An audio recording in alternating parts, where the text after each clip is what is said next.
our committee minutes will be, the policy bylaw minutes will be in the next council meeting, is that right? Oh, yeah, I got it, a chance to, I was working on them a bit today, but, and we're live. Okay.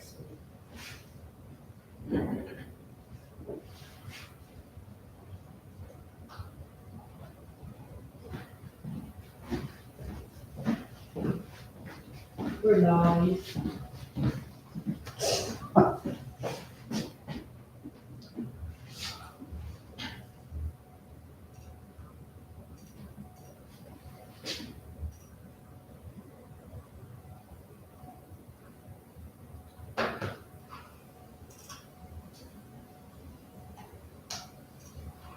So she sent a link to my email or to where she sent What, it? in the Teams general chat, do you want me to email it to you?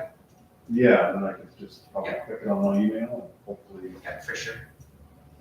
just try to phone Carlos, but he's not answering right at the moment.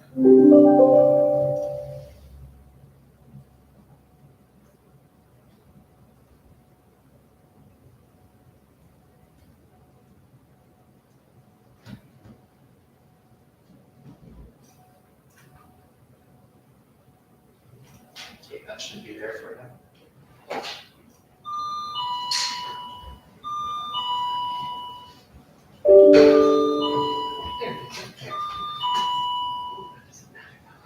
Hey, I don't suppose, do you have any more of the mouse with the wireless attachment? Do you have any more of those kicking around? I seem to have pulled out the wireless attachment. I don't know where it is for my computer. Super frustrating. I don't know. What's that? I don't know. You got any kicking around? Just for use tonight, So you okay? guys know we are streaming. Are we streaming? Well, streamers. Yeah. Better to be streamers than streakers. Streamers and speakers, keep your bands on.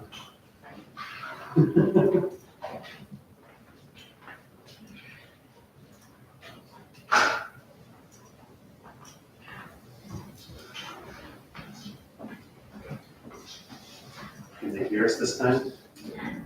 I tested the mic today and it was picking up the radio from in here.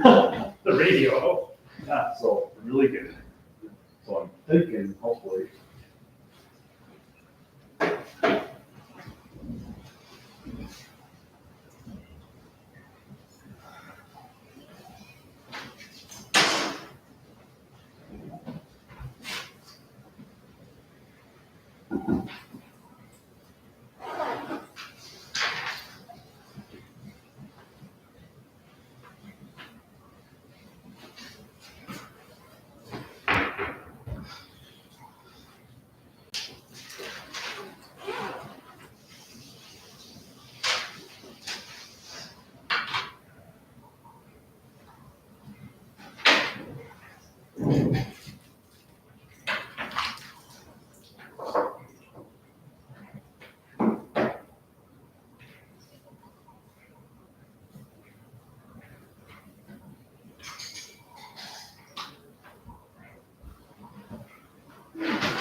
Do you think so? Is any laptops that have Not the really. attachment Right, Kate. for the- Really? Over here.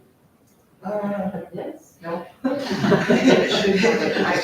got Should Jeff's, be signed. Oh, I check this, it happens that he likes from the I States. don't know. It's really interesting. This is latest. All right, well, I'll just have to plug my new iPad in and go on Oh, with you that. said yes, and that's hard to sort of seven. These Sure, laptops we are really can difficult to see. scroll through. I'm sorry. What, you guys do anything? I went for an eye exam. Oh, that's good. Did you do anything for that? Yeah, I picked up flies on the 13th. And then picked up right now. So that's from Blue, or Minnesota. Sounds fun. Oh, sorry, say.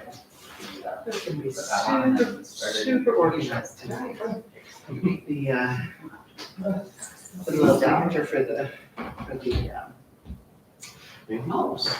Somehow got pulled out and it was Oh, here, what, Yeah. there's a secret compartment on your thing. Sure, it's. Just down. Yeah, look at this. What? Pop it out. It's in there, see? Stop that. Yeah, Are you serious? yeah, it's So you serious. can, you can put it You can inside. leave it in there, Oh my yeah, put it goodness. inside and close it up. Oh, I wish we had this conversation before I lost it. I only discovered it like That a would week be or two amazing. ago. That would have been I had absolutely no idea. lovely. I suppose even if it's out, you know, a quarter of an inch, I mean, it's still vulnerable to. It's hot. It always, yeah, I'm always scared of it. Is it still on? Yeah, yeah, especially to get in the secret Can you hear us, Lindsay? That is really Perfect. Well, I'm a good lesson for you then. It does come out in your briefcase. If you, I think maybe when I just put something in You're inside something? it, it just pulled it out and now it's taking a little longer. Yeah, It'll turn out to be most unusual times. yeah. But unfortunately, I'm gonna be chairing the meeting with my old iPad tonight. Oh. Where, yeah, when you move from one to the next in the mail, just shuts your entire mail off, so I have to go back again. These guys, they don't know us anything. It's been 4.5 years, so. Yeah, there, I don't know if you can hear us, so. Do we wanna pull on like Scott skills or somebody to get up there and dig down with her, or do you figure you got this? Got it. Picture. There you go. Hi, Kyle. Oh, you got Kyle. Yes, Kyle sent me the link that she sent, so I have her picture. Hi guys, Oh, now I can hear her. Can you hear us? I can hear you, but I can't see you. Can't see us, so I just gotta get it. That's not a bad thing, Lindsay. Voice for radio. Video is- that's not the one that we have. Says cannot You start actually sound video. pretty clear today because it's not as muffled. Wonderful.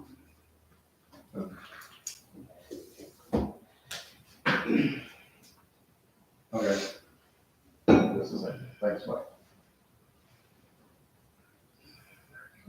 Call me on this week. I got it, she can hear us, but I just won't let me turn the camera on. I can see it on the live stream. Yeah. Oh, you can see her? No, I can see us on the live Oh, stream. yeah. The camera's working with the live stream. That is fantastic. How are you Hi, Kyle. saying?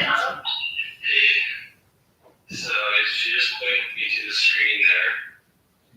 Are you going to? Okay, so when I, YouTube? there's a children, you see that? What's that? I should have YouTube. Are you going to YouTube? And what are you typing in? Kristen Culver's. We had to move it over a little bit. But yeah, see, okay, yeah, Should you go to our. here. Start video. I did, but it won't let me take it off, and it shows this on the side over here. Probably something to do with it's using the camera. So if you go down to the video thing, if you point me down there, and then make it so I can see the video little button This one? down a little further. I can see it. Okay, yeah. So yeah, then do the little arrow beside it.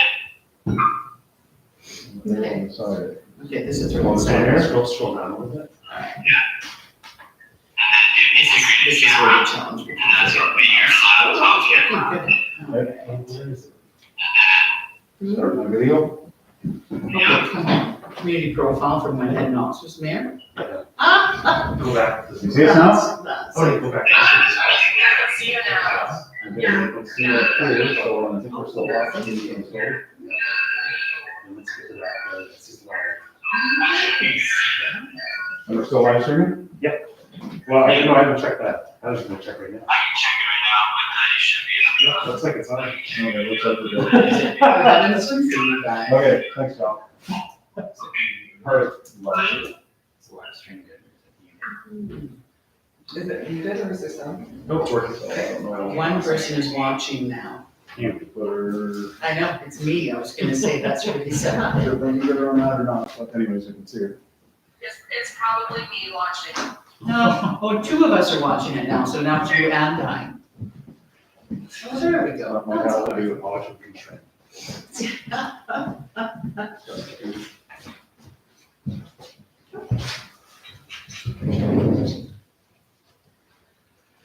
Okay, due to some technical challenges, we were a few minutes late getting going. If everybody's ready to go, does anybody need to do anything else before we? No? Okay, so I guess I'll call the meeting to order, please, at 7:04. Okay. And welcome, Lindsay. I hope you get feeling better. Really Yeah, good. thanks. How, are you hearing us more clear now? Yeah, you guys sound really good actually. Perfect, okay. So I guess the first thing I'll do is I will ask everybody, have you had a chance to review our previous minutes? Was there any changes or any additions or anything that you felt was omitted? I did have a small correction, if I might. I think there might have been a few corrections, but I will just speak to the one in my report. I was talking about an online economic development, some training that I had done, and it was not through South Grow. I was unable to go in person, and so Economic Developers Alberta had a course that I forwarded on to everybody, and it was just about sort of recovery and resiliency, and how to rebuild our economy after COVID. So I thought I would attend that one in lieu. And I know I'd sent the link to it and sort of the request, and I don't know if I got a response from people. I'm not sure. So, and there was one more. I think we had one more change on the minutes, and I'm wondering if, so this would be our committee of the whole of last week. Am I correct in that? Yes? Oh, yeah. Where you sort of some of the language, when we said, what's working well and what do you need? Yeah, I think that was just kind of, just clarification on the what do you need to do your job better. There was replacement staff needed.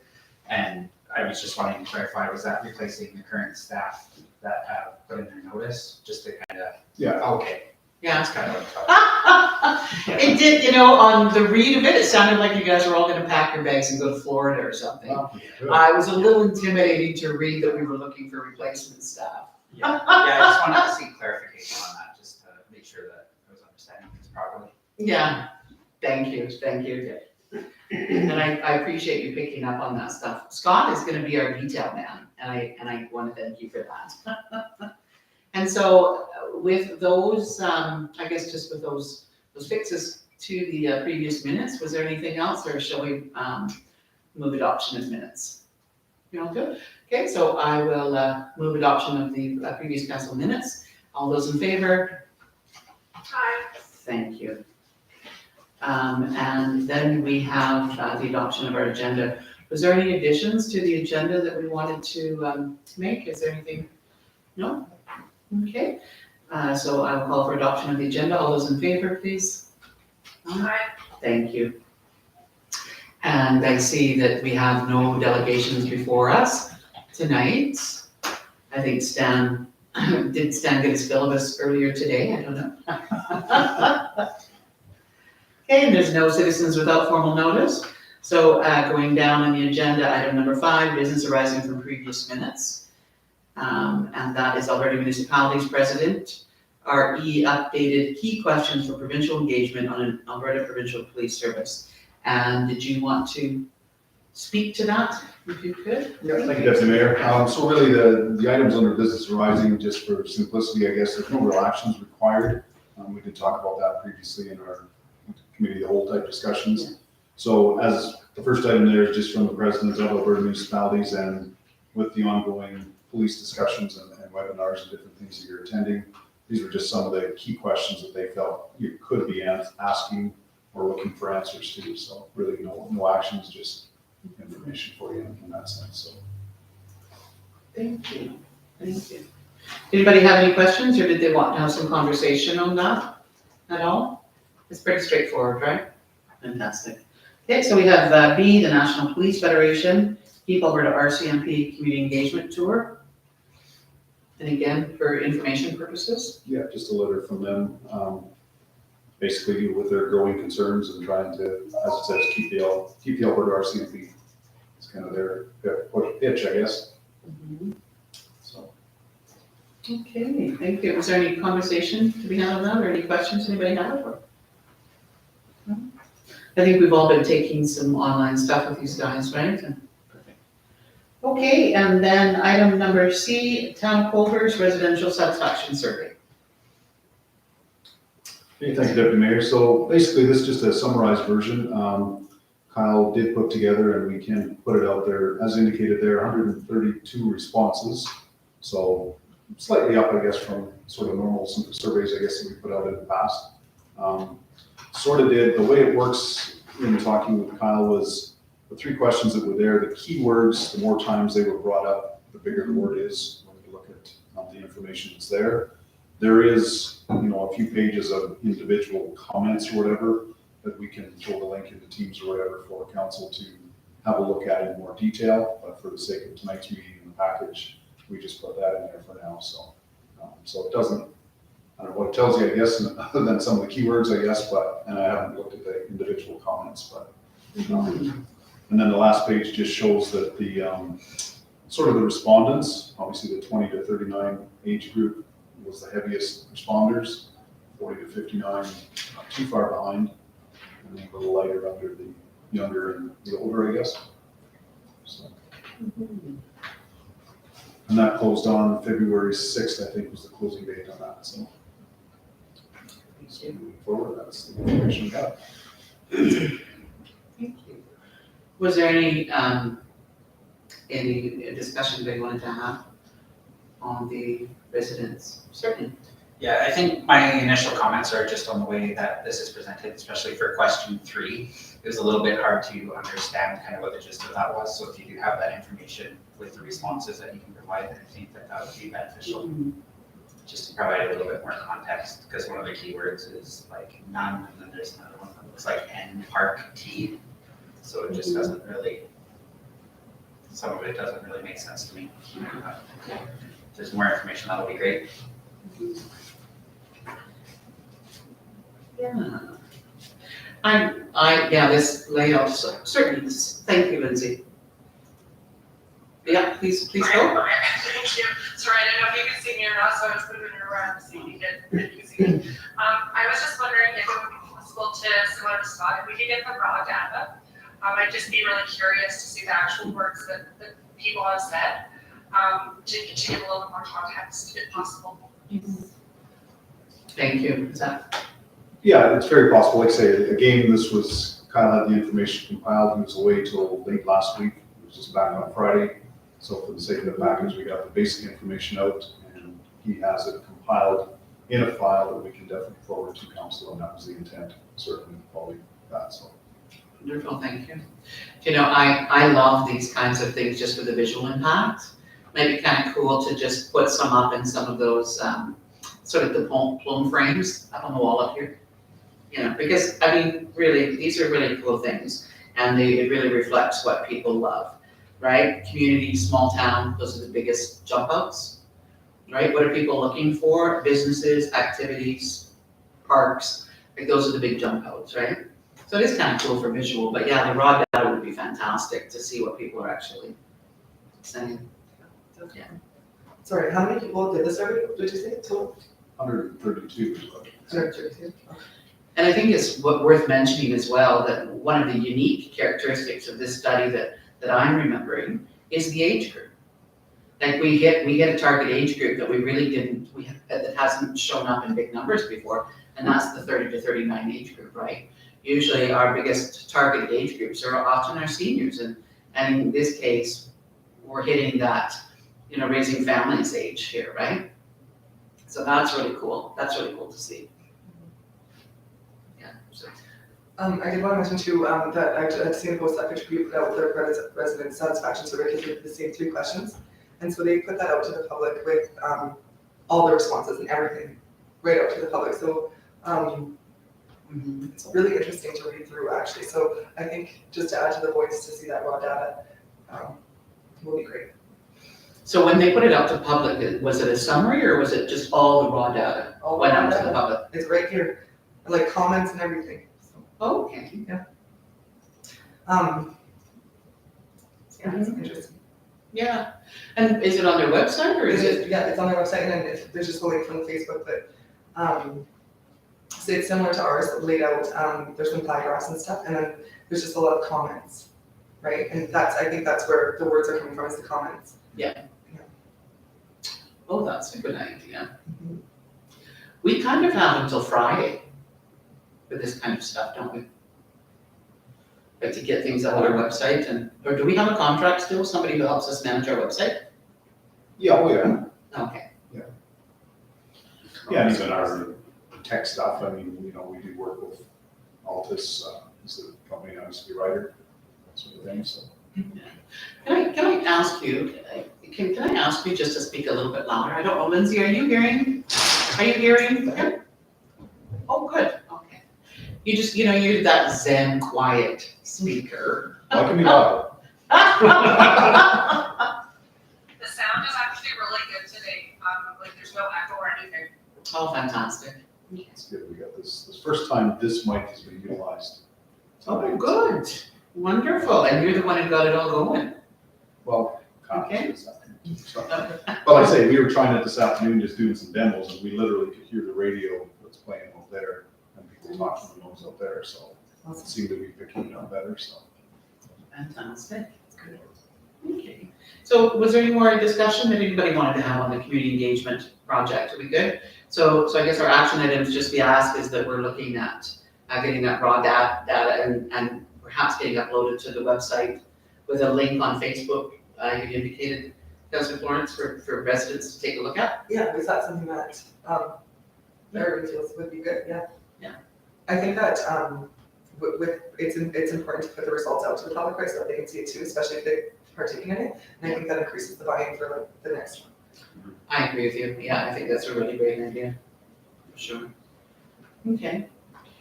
And was there anything else you wanted to add to that, or are you good? Mayor Martina? No, I'm good. I agree with what Councilor Florence is saying, is that I think that whenever we're asking for feedback, we have the duty to report back on it. And I think this also just drives really great social content too, and similar to some of the stuff that's been happening on the stuff, so I think it's great. I support that. Wonderful. Okay, if there's no more discussion on that, we can move to item number 7 on our agenda, bylaws reports, and the committee minutes. And you have had a chance, I'm hoping that everybody's had a chance to go through those different committee minutes. We're looking at the Community Engagement and Strategic Planning Task Force of February the 3rd. And we're looking at, I'm trying to think what the acronym is on that one. CESPA, never mind, okay. And the Committee of the Whole for February the 8th. The 2021 Compensation Review, Final Report, Elected Officials Education Program. Okay, everybody's had a chance to read all through those, so does someone want to make a motion to accept those committee minutes unless there was anything? And I apologize, that correction should have gone into this. But yes, sorry. Those 2 last points are the 2021 compensation review, final report, and the elected officials education program. Both have motions that have to be made right now They are, yeah. Thank you. before we accept them. Yeah, before we accept them, thank you. Okay, did you want to have some discussion, or were you Same thing. gonna say what Scott said? Yeah. I'm really grateful you guys are just keeping an eye on everything for me, so. Okay, did anybody have any discussion that they wanted to, about the final reports? We had a lot of really good discussion at our committee of the whole meeting. So, did someone want to make that motion then? That's what is the motion that we're making, that we accept the recommendation of the final? Actually, Mayor Montina had She did that recommendation, thank you. Recommendations. Perfect. So can I make that motion? And the way that I have it written here is that the council of the town of Colhurst hereby accepts the 11 recommendations in the 2021 compensation review final report as prepared by Improved Consulting Group Inc. Perfect. Yeah. Anybody have any questions or comments on that? Certainly, yeah, Councilor Florence. So just further to our discussion on the committee of the whole meeting, with some of these things, and particularly number 4, with the adjustment, I feel that it is something that with our recent discussions with the cost of living increase in the interim budget and everything coming up, I feel like this is actually something that we could just like hold off till next year as for our budgeting. I feel like we've already spent some time on this, and so I would actually vote against this one based on that. Sorry, so we had the discussion at the committee of the whole, Yeah. going through the recommendations and making a determination. But you're saying at this point, you'd like us to just put a hold on this for now? Well, no, so the motion's on the table. Yeah. And so I'm saying that I am going to vote against the motion. Okay.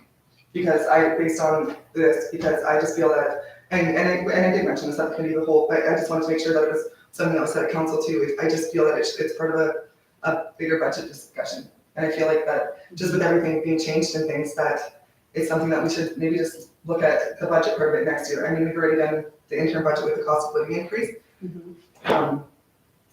Yeah, no, I appreciate you giving us a heads up that that's what you're looking at and that's the direction. And if you want to discuss it further, or please feel free to, if you're gonna maybe change somebody's mind, for sure. That was kind of the best I had. Okay, no, yes. that's great. What, does anybody else have any thoughts on that? Good information on that, certainly.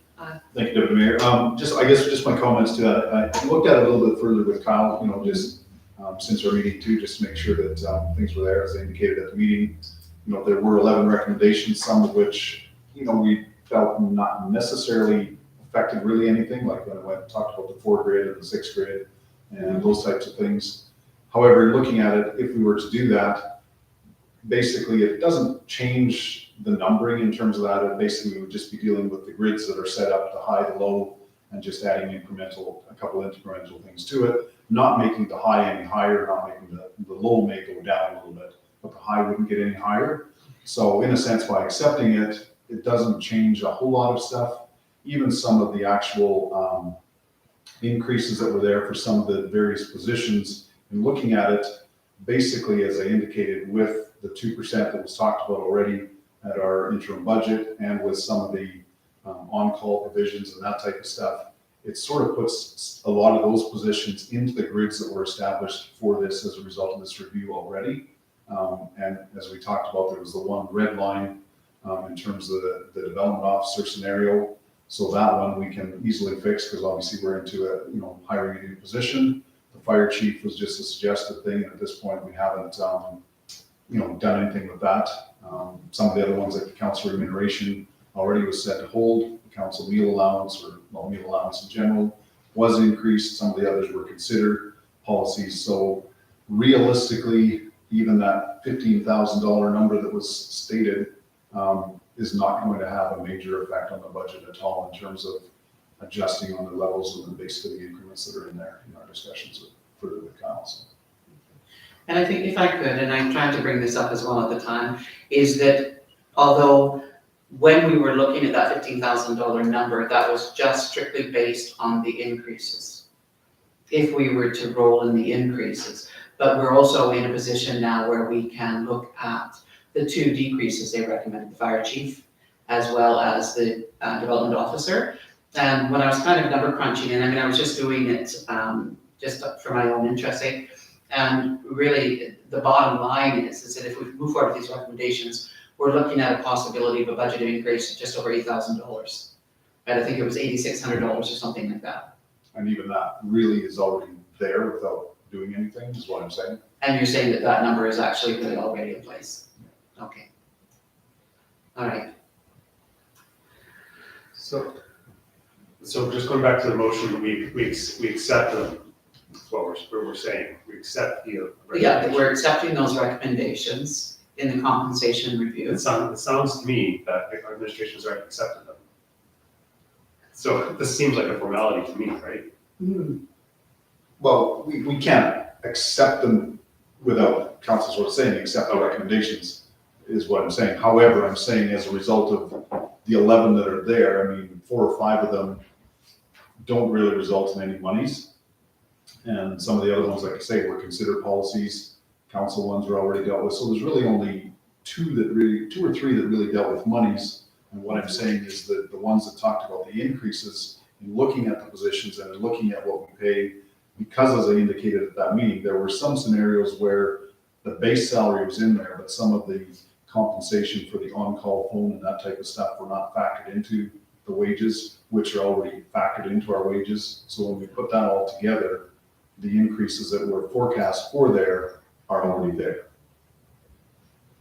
Just because of natural, that's what we're paying as it stands right now. So it really doesn't increase things very much in that sense. And as far as the 4 and 6 grids, we can accommodate that just to make it neater and easier. It gives, I guess, consistency is what the report was saying. It's not going to change. Like I say, there's 2 ways to do it. You could do one way where basically with the 4 grid thing, we're saying the top factor was whatever, say $50,000. If they're saying now to add 2 grids, you could add it to say go up to $60,000, or you could say no, 50,000 is still the top grid, and we just go backwards to make 6 grids. I guess what I'm trying to say is, it sounds like we're, you have it figured out, Kim. That's what I'm hearing. But I don't know if this motion addresses what you're saying, I guess. That's what I'm trying to put the 2 together, I guess. So I wonder if we need to have administration just tighten that up a little bit, and so we can possibly move on it next meeting. Because I'm not hearing that that it's very clear to me, I guess, that our motion lines up with what you're saying. Okay. Certainly. Yeah. Can I just add a little bit to that, Jesse? I think part of it is some of these recommendations we've already addressed in previous motions through council with talking about, I guess, per meals for councillors, that sort of thing. Those are things that we've already addressed. So I think that might be where you're saying that it might seem like a formality because some of these things are already in place, but I think that there's still a number of them that are outstanding that haven't formally introduced in one way or another, where there's other things that might have been. Although it does make me, I guess just the wording of this one, where it says hereby accepts the 11 recommendations of the compensation review. I know that when we were looking at that compensation review too, I don't know if there's anything that we decided against that was kind of in line with what they're recommending. I'm just giving it a quick look. Certainly. See you, huh? Thank you, Deputy Mayor. Again, the other thing to consider is that the report was done based on 2021. We've already adjusted stuff as a result of 2022, and that's where we're looking at, what 2021 was recommending with some of the changes in the grids that were there and the increases that are in place, as well as what's being done at the present time. That's where, when we look at it a little closer, we are accepting the recommendations as per the report, but basically in some cases, it's already being done as a result of where we're at. So I think it's fine to say accept the recommendations. We still are following them and basically bringing it up to the recommendations that are there. Other than, as I say, there were some talk, if you recall, about unlimited vacation time and 10-day work weeks, but that recommendation was to consider policy 4. So I think, as I said at that time, if and when that becomes an issue, that's when I think we would bring that forward to policy bylaw or council as a whole to say, hey, we're having trouble either attracting employees or due to the fact maybe we can't offer cost of living increases or different things. This is a way, and that's what they were saying, is a way to not really increase your salary work debt load, but at the same time offering staff something that keeps them happy. So, and like I say, it was a consider. So, and things like even looking at the, another one was the reduced PI reduction. We already have that in place. I think it's the max we can get, but we will explore if there is another option for that. So again, to accept the recommendation to see if there is a better option, we will. If there is, we'll bring it forward. If there's not, that's the best we can do. So. Okay, thank you, certainly. Well, Councillor Butcher. I think, I would say that we should just make, if it has, sounds like it has no impact to our bottom line in terms of staffing costs, then I would suggest that I'd vote in favor of this motion, so. Because the issue that Councillor Florence raised does not seem to be a problem. Okay. All right, and Mayor Montina, did you have any questions or comments on this review? No, I'm good, thank you. Okay, oh, sure, Councillor Florence? Yeah, no, so I get what you're saying, thank you for that, and that helps me understand it better. I guess it's just the timing of this, right? It just seems a little bit, again, like a little bit redundant with everything we've discussed. It seems a little bit disjointed. And that's where my concern was coming in, because it was just like, it was first one thing, then the next thing, and then the next thing, right? So I get that it's all been kind of sucked up, but yeah. Thank you. Yeah, and I think that's going to be a bit of a challenge, that you're identifying that there's a challenge in that when we sit down, we do our interim budget, it feels very piecemeal, and then we sort of piecemeal pieces in but I don't know if we can tighten up that process, because we seem to piecemeal things in, and then when we sort of get to the final, that's really, and maybe it's getting to that first final budget where you see all the things that have come up that we've been discussing during that time frame between the interim and the final budget, how they kind of come together and they make sense, and we come up with a really concise budget to move forward with the next year. Right. But it does, right now, it feels like we're just kind of out there piecemealing it. Well, and it's almost like a little bit ill timing for the report to be presented in that way, right? So I'm glad that this has happened, because I like the idea of like the data and the data-driven facts, but that was just my comment.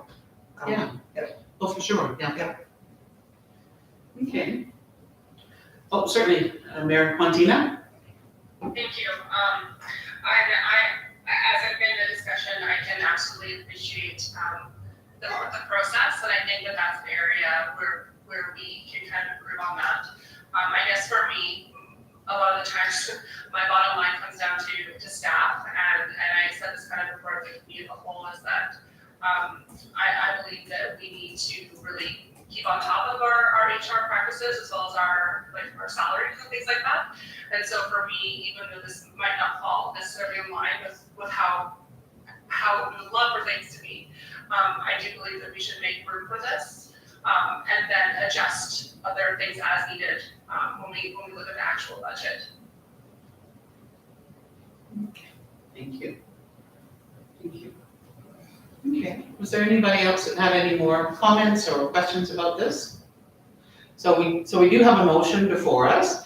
The motion was made. I think, thank you, Councillor Florence, that was some really good discussion about that. But if nobody has any more discussion, I think we'll call the question then. Mayor Montina made that motion. I'll read it again, because we have had some good discussion on that. So Mayor Montina moved that the Council of the Town of Colehurst hereby accepts the 11 recommendations in the 2021 Compensation Review Final Report as prepared by Improved Consulting Group, Inc. If there's no further questions, I'll call the question. All in favor? Aye. Thank you. Those opposed? Okay, thank you. Okay, we have another motion before us. I'm going to just take a peek here.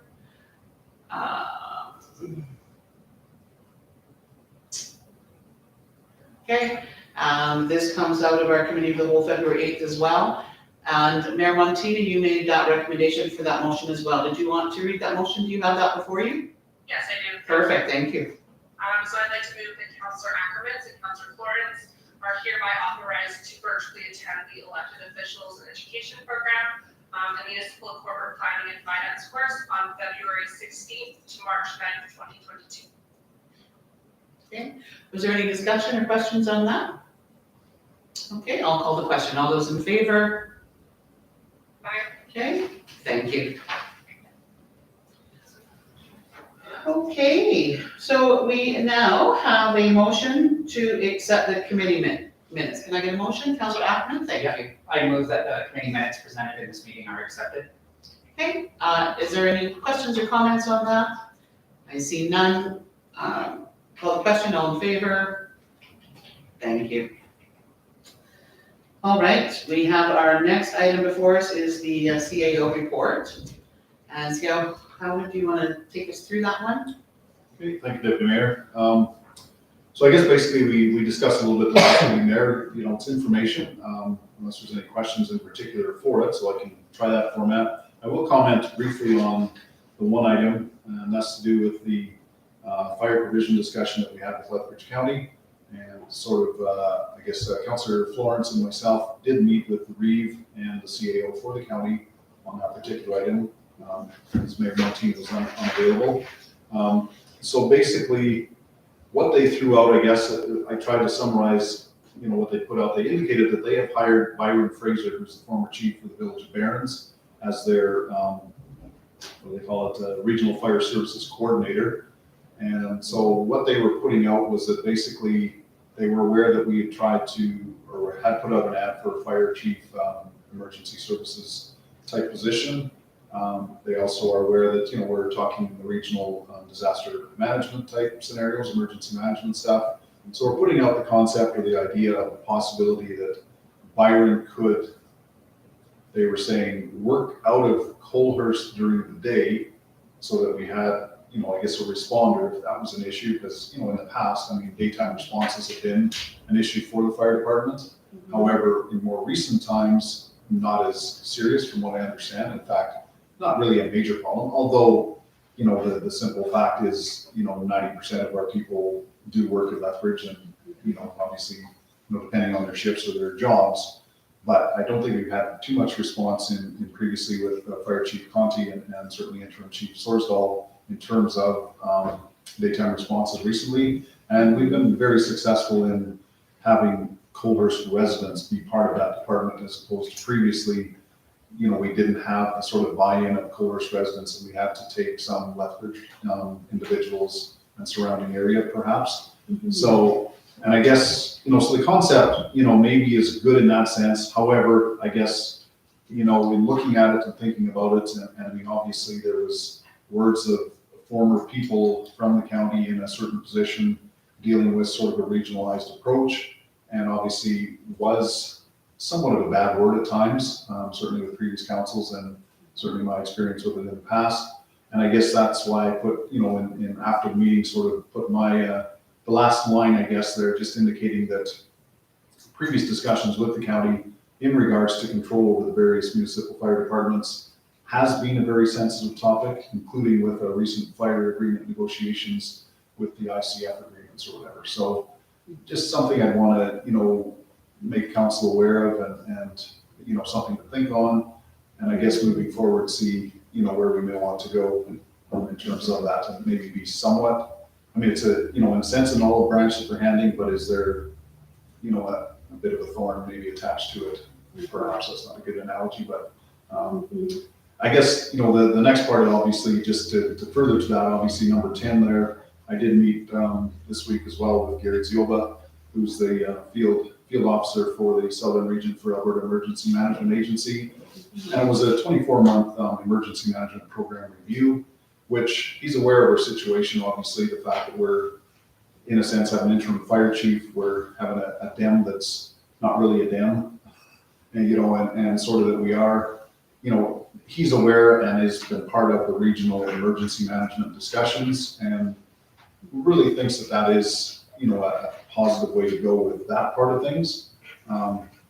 So, and obviously you're aware we did the survey. There's a further meeting coming up with CAOs, and then from there, a presentation to councils will come forward as a result of that, which will kind of outline, the costs and the concept of an emergency management DEM, like a super DEM to the regional DEMs, to maybe address that part of it.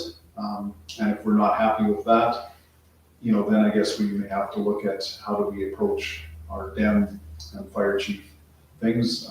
As indicated further, I still am trying to, due to availability of some of the fire department personnel, as well as just timelines that were presented, still trying to meet with their executive to determine internally what we can do. So, I mean, there's some stuff on the table. The county just thought they would approach us in this regard as well, if it would help us out, but nothing that we necessarily have to jump on at the moment. So just wanted to further elaborate on that. May I ask something? Can I ask, Councillor Lawrence, what was your feeling in that meeting? What was your takeaway thoughts on that? I just want to ask a fresh perspective, because we've been kind of in the trenches with that one for a while, right? Yeah, my takeaway is, of course, that the idea of regionalization is like the concept of the day, right? And I think it's something very exciting. However, I do think that our fire department is amazing. And I wonder what that would, how bringing somebody in would impact the operations. So that would be like one of the concerns, right? So I guess, and further, like the administration will hash it out further, I guess, how that can even look. But I mean, how is that going to affect all the members if there's somebody there during the day, and like what kind of control will that person then have, right? And so I think it's in a way exciting, but I think it makes me feel a little bit apprehensive. Mm-hmm. Yeah, and I think I appreciate your feedback on that, because I know that that's really been the sense all along. Anytime we've ever had conversations with the county, there's always been this underlying feeling of, this feels like we're gonna lose some autonomy here. Like this feels like it's not gonna work for our department well. And although I'm really excited with the idea of regionalization, we always have been, but focusing on regionalization for our emergency management may be our goal, because we've already had some conversation about being able to share some of those the more administrative fire department responsibilities and stuff amongst our fire department, right? Have we had any conversations? I haven't as of yet, like I say, just due to availability of some of their members and sort of the debate that I wasn't available, so it's, but that's still to be had. And obviously the interim fire chief and myself have discussed it briefly, but obviously not the rest of his executive type people. And I mean, and that kind of, like, even though we were looking at a regional dam, we were kind of, I think the conversations that you guys have had and the past that you brought forward was kind of like the big regional dam, and then we're each gonna have sort of our own, sort of a smaller role deputy dam. And maybe that's kind of where that would be, looking at some of the fire responsibilities or some of the administrative fire department responsibilities and the deputy dam. We kind of had a little bit of that, right? They're kind of two separate areas, I think, but. Are they gonna be two separate? Well, possibly, I mean. Yeah, oh, okay, yeah. Councilor Butcher. When I was at the ORS meeting, I asked the question to some of the other members there. We had a fellow there from Vulcan County, and that they use a regional commission for their den, and so they have their super den, and then all their the dems under them are actually their fire chiefs. So that's how their structure is set up. And then, but we had MD of Willow Creek and Fort McLeod in their county. They use the bylaw method, simple partnership option or whatever. I can't remember what it's called. But you know what I'm talking about, the one where you can just kind of opt in. They use that method, and they don't use their fire chief in that case. So that was kind of a couple neighbors that were able to get some input there. So before I thought I'd pass on. That's kind of a neat idea. So rather than having deputy dems, they just refer all to the super dem, the regional dem? I'm not sure the total, I didn't go through all the details of how it operates, but that was, if we want to reach out and get some information on how theirs functions, I think that might be a good stepping stone to see how they feel about it and how it's functioning and get some feedback and see if there's anything we can improve. And look at different models that reach out with the towns are really great at sharing information, right? What works, what doesn't work. Well, that's where Gary Ziola has indicated in that little report, I think, that I put in your last package. Yeah. Some of the surrounding ones that are in place, and like I say, some are commissions, some are bylaws, some are, ministerial order. And then I guess from there, like I say, the makeup and the concept of it and how you pay and control is all itemized in that agreement, bylaw, whatever it is, so. And that's still to come forward for council discussions. But that's more on the emergency management side of things. The fire chief is, at this point, a different area, I think, and that's what the county approaches now, is more in regards to perhaps helping us with fire if we were short bodies in the daytime, that type of stuff. Yeah, which we want to be respectful of. Yeah. Yeah, so Councilor Florence, sorry. No, that's okay. I was just gonna kind of echo what the CAO said, so because I think that even with our conversations previously with the DES, whatever I could look at, is this where it's kind of got a little bit like, how should it be, right? Because like, they are very much separate things, but I mean, how to manage them, who should go where, so, I mean, yeah, hashing out the details, but I feel that they're very much separate things. So it's actually interesting that Vulcan has that set up like that.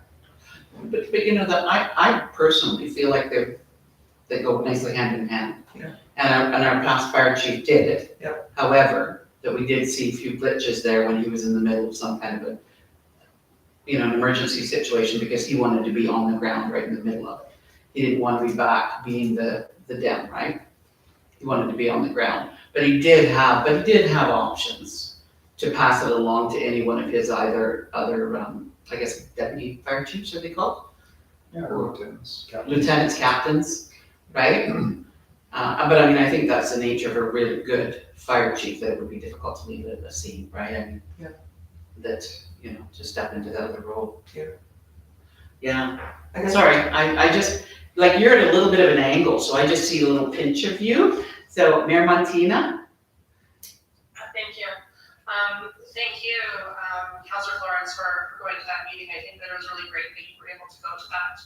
And just hearing some of the conversation and some of the things that have been said right now, I think that I would agree that I kind of see them as two separate types of things.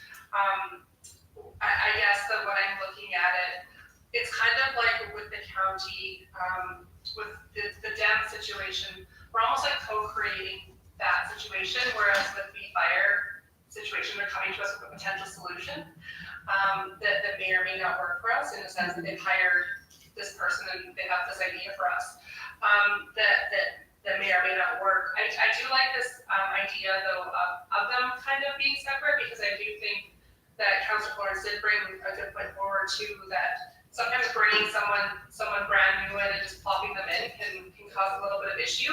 And I do like that idea that we had talked about continuing to explore to see if some of our current existing people on the fire department could potentially fill that position that we had talked about. But I'm very happy that the county is reaching out to us to continue to have conversations about partnerships. I think that's great. Thank you. And sorry, can I, just for clarity, in a good budget world, I would see them as separate. But in a town of under 3,000, it's difficult to try to imagine the budget for a fire chief and then a budget for a deputy dem. So I guess that's really why I sort of saw it as, Yeah, thank you for clarifying that. So I guess another takeaway, I guess, was the approach from the county was that they came here, I think, just in the spirit of like a good relationship, right? So they really just wanted to come, and they said their main goal was to improve relationships. I can't speak to how it was in the past, but it sounded like it may not have been beautiful. And then two, it was to just, that pooling of resources, right? Because I mean, everybody's looking at budget cuts and how can we work together. And so that was it. So I did, and then, so that was another big takeaway, which I thought was really nice. And then, but the other thing I wanted to mention too is with the fire departments is that they all are like kind of well connected and they have good relationships with each other, right? And I think it would be a little bit detrimental if we were to make decisions without, and I know we have plans to speak with them, but I think it's really important to have them be a part of this decision-making process. Instead of it just being like kind of top down, right? And so it would be interesting to see what they have to say about all this. Thank you. And honestly, I think that probably we were just trying to create a sort of, what's the viability of these different kinds of models, right? We've been really good with our fire department, not doing top-down thinking for the most part. I'm hoping we've been good. Certainly, Councillor Ackerman. Thank you. Just to kind of echo what Councillor Florence and Mayor Martina have said, I think if the fire department's a tight-knit group, you don't really want to rock the boat so much, right? So I think having that conversation about maybe addressing the fire chief through them that we have planned is a good idea. Also, maybe during that conversation, we can bring up the idea of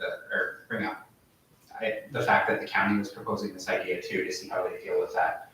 Because if that's something where, maybe somebody doesn't want to step in and they see that as a viable option, you can kind of get their feeling for that, or if that's gonna rock the boat a little bit more, you can kind of get that feel for what they think. I think it's important to include them in these conversations without just kind of throwing things at them and saying this is how it's gonna go, because then you could really burn out your volunteers and kind of get rid of that community spirit. And I'm happy to hear that the county was reaching out in a way to kind of build relationships. I think that that's key, even if this one doesn't happen to go through this way. I think it's good to keep the dialogue open and, keep them in the loop for what's going on. Thank you, yeah. Thank you. Okay, if there wasn't any more discussion on that piece of, what did you need from us at this point?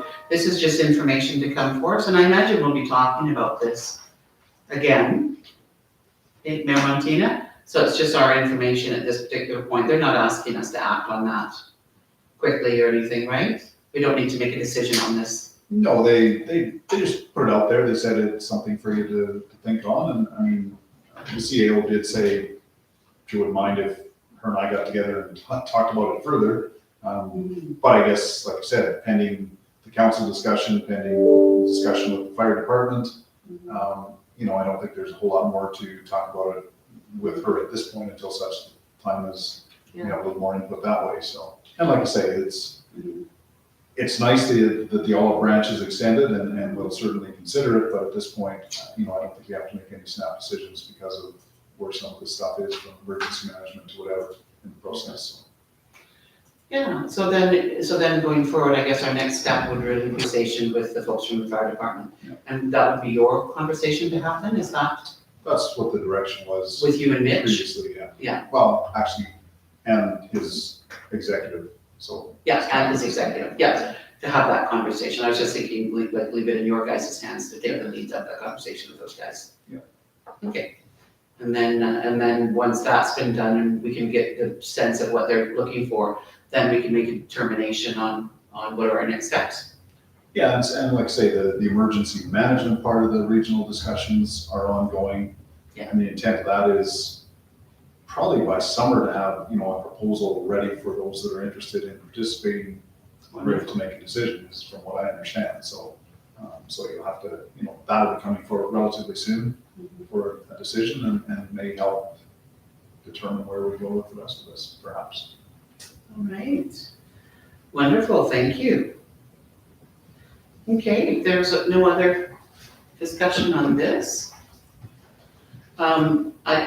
Going through, so I appreciate, CEO Howard, I appreciate that, in the interest of time that you're saying, you anticipate that we've all read this report, and rather than you reading every single item, if there's anything that we want to have further discussion on, we just bring it up and bring it to your attention. Is that, so I did have did somebody else have something? I had something that I would like to ask about. Go ahead, if we're good, okay. You had indicated in here about sending information, following our last meeting, sending information on the Sundance Ridge developments. Have we received any kind of response from them at all on that? Thank you, not from the other side. I mean, our town solicitor, John Gesher, there had submitted a letter to the other side's solicitor, and basically indicating that, council had looked at this, was presented, and there were a couple of, I guess, minor changes that were talked about. So with that, the other side tended to agree, the other lawyer tended to agree, and said that he would be, touching base with the engineers on that side to see about those, as well as the costing, because that was the other thing that was requested, was the costing on this model. Not to necessarily say as to who's going to pay, but just what is the cost, because then the issue is going to come up as to how is this going to be paid, and like I say, that could be another issue. At this point, as I said, when we met with them, first and foremost, we need to agree to the concept, if we're good with the concept, and then after that, the next discussion will be as to who's going to pay, if they don't just say, okay, if we say, hey, we like the concept, go ahead, get her done, and they go ahead and get her done, perfect. But if they come back and say, well, hey, would you, be willing to half this or third this or whatever the case is, then that's another legal matter for discussion, So like I say, there has been that little interaction between the legals, and at this point, hopefully the engineer at the other end will make the changes and bring it forward with some costing, and then we'll see where it goes next from there. Perfect, thank you. Okay. Is there anything from anybody else on any of these? Yeah, I have a question. Certainly. Just to Arcade about the pathway project. So with the additional stuff, like, I guess just can you talk a little bit more about that, in general? Yeah. Thank you, Deputy Mayor. So I do have it on the community sustainability agenda for Thursday. Not for any real reason, I guess technically that committee sort of started to work at getting this going and met and discussed it in the past year. But the items that are being discussed are, there's two items that were looked at. One was dealing with areas where people could drive onto the pathway to leave certain areas. The easiest one to tell you about is by the trailer park. So if you're familiar with it, just, you can basically jump onto the walking path and out to 55th Avenue because there's no way to stop it. There's just a little, down slope, but that's about it. So that's where we wanted to put the post and chain fence to say, well, we don't want cars going down the pathway. They may go to 55th, but they may go all the way to 51st potentially. So there was, to stop it there, and then there were a couple issues that, same thing, I think, at 51st, to address that sort of same thing. So basically put post and chain to avoid those particular spots where that could happen. The other scenario that was looked at was no stopping prohibitions to be put, and that was dealing with an area on 3rd Street, which is behind sort of the fourplex that's there, which, it's all parking lot anyway, so you shouldn't park in front of it, but the recommendation from the engineers was to put no stopping prohibition signs to say you can't stop here at any time. And then the other area was on 51st, sort of with the houses that are there on both sides, with the pathway crossing there, that again, they didn't want to push people far enough back to parking on 51st to avoid, in a sense, somebody coming up from behind a parked vehicle is too close to the crossing at 51st. So those are the two areas that were looked at as changes that should be made. And so those are the two changes that will be discussed. Okay, thank you. Okay. Further to that, can I ask further to that? There was some, was there any regard given to putting lighting on that or extra benches or any of that kind of stuff? Is there- Lighting was obviously talked about, extra benches perhaps, as well as, lighting, I guess, was the biggest one probably. I indicated there are some pretty dark spots when you get to winter time. But I guess as some council may or may not be aware, initially we started with a grant of $330,000 to do as much as we could. We've now spent pushing $600,000 with the changes that were made on it as is. Fortunately, we were able to get a second grant to basically grant us up to that $600,000 number. So it's not like it's coming out of taxpayers' dollars.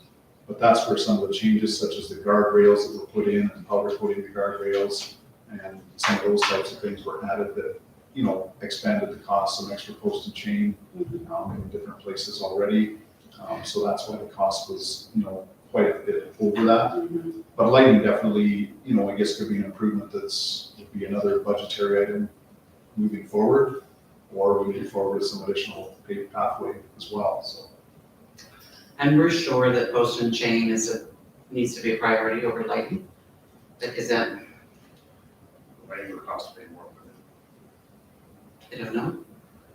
Well, I guess the safety aspect, if a kid or, individual or whatever is walking, running, pushing a baby stroller down the path and the car comes, crossing onto the path and heading out, that's It's an issue.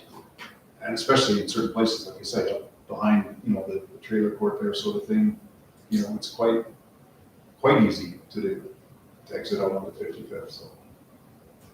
I'm looking at it there. Sorry, so the access from roadways onto it is what we're Yeah, posting you're chain? on the, kind of the alley or the the street that goes there, and you can basically just go down this little bank and onto the path and out. So that path is obviously wide enough for a half ton or whatever for, like I said, for maintenance purposes.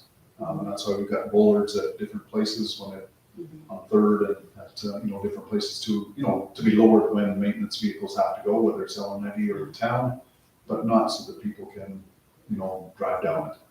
And that's why even going down behind, trailer court, I guess, sort of on Second and towards there, I mean, we did put the post and chain too, that people can go down the back alley and into their garages, but they can't go down the actual walking path. It does stop them from going down the walking path. So I mean, I guess, yeah, which is more important, lighting or that? I mean, they're both kind of nice. There definitely are some dark areas for sure. And I know just the parks and whatever that I walk in, I mean, a little bit of lighting is kind of nice when you have wintertime type dark. Yeah. Can I suggest we have get some quotes for for an engineer to do design on the lighting, look at their lighting and the lighting and give us a quote for design. Well, could that just be built into what we're asking right now with our quote? I sell my lighting engineer though. Their land and. Yeah, but part of the reason we went with them, obviously, they do pathways, and they've made a presentation to council a couple of years ago of the pathways that they had done in the city and stuff, and that's why we chose to, in a sense, you know, play with another engineering firm just for some smaller type projects. So again, I guess, like I say, it is an item that we discussed briefly at community sustainability on Thursday. On the basis of this discussion, maybe that committee can talk further, and maybe we can, you know, get a recommendation from them to move forward with a price on some lighting, maybe in some places, maybe not everywhere, but in some areas. I would just really like to have somebody experienced in, I know they do pathways. I also do buildings for a job, and you don't hire ISL to do our lighting, let's put it that way. Not because maybe they couldn't do a good job, but I'm just concerned that you have, you know, glare contrast ratio issues if you have too bright of lighting, for example, or too close together, right? I think it does take some expertise in that. So if they have some projects that they've done lighting on, and you feel confident that they can do a good job, then I will accept them. But that's my take on it anyway. Thank you. Okay. Was there anybody else have any other questions on CAO's report before us? There's a number of different items of interest. Does anybody have any questions on those? Certainly. Thank you, Deputy Mayor. I guess the only other item I might mention, I just put it in my report, as you can see, for next Tuesday's committee of the whole. I do have a couple of delegations lined up there, so if you had anything in particular, I mean, they're not coming with any real presentation or agenda type thing. I mean, MP Thomas, you know, put out, and she tries to once a year sort of meet with council just to see if we have any concerns and talk to us. And, you know, we have requested previously to have a discussion with Staff Sergeant Newman. So again, that's why he's coming. He has, when I was at the last CAO meeting, attended a number of, you know, municipalities within his jurisdiction or to, you know, have a discuss. And I think in light of all the RCMP discussions and certainly some of our own items within the town, I mean, I have an email that I received recently from someone as well that said they had a serious vandalism to their car and witnessed another one and had been in contact with the RCMP and, you know, had video of who did it and really not getting any kind of response. So I said, well, definitely an item that, you know, like you mentioned, you know, when the staff sergeant is here, I did suggest to the individual that, you know, obviously they could touch base with the staff sergeant. He is the head man there in terms of, you know, seeing who was on the file and follow up that way as well. So, but anyways, just so you have some lead time, just to, if you have anything in particular, just so you're aware of it. So. Thanks, RK, for bringing that up. I wonder if we could put together some questions possibly and send them to them beforehand, because I would, you know, it's nice to have them come here, but sometimes they just say, well, I'll have to go look at that, I'll have to go look at that. Well, it'd be nice if they could come with some answers if you have some particular questions that we already know, have no of, right? I'm wondering if we could just send them all to somebody and somebody put it together. That's what I'm thinking. If we can, if we have questions ahead of time.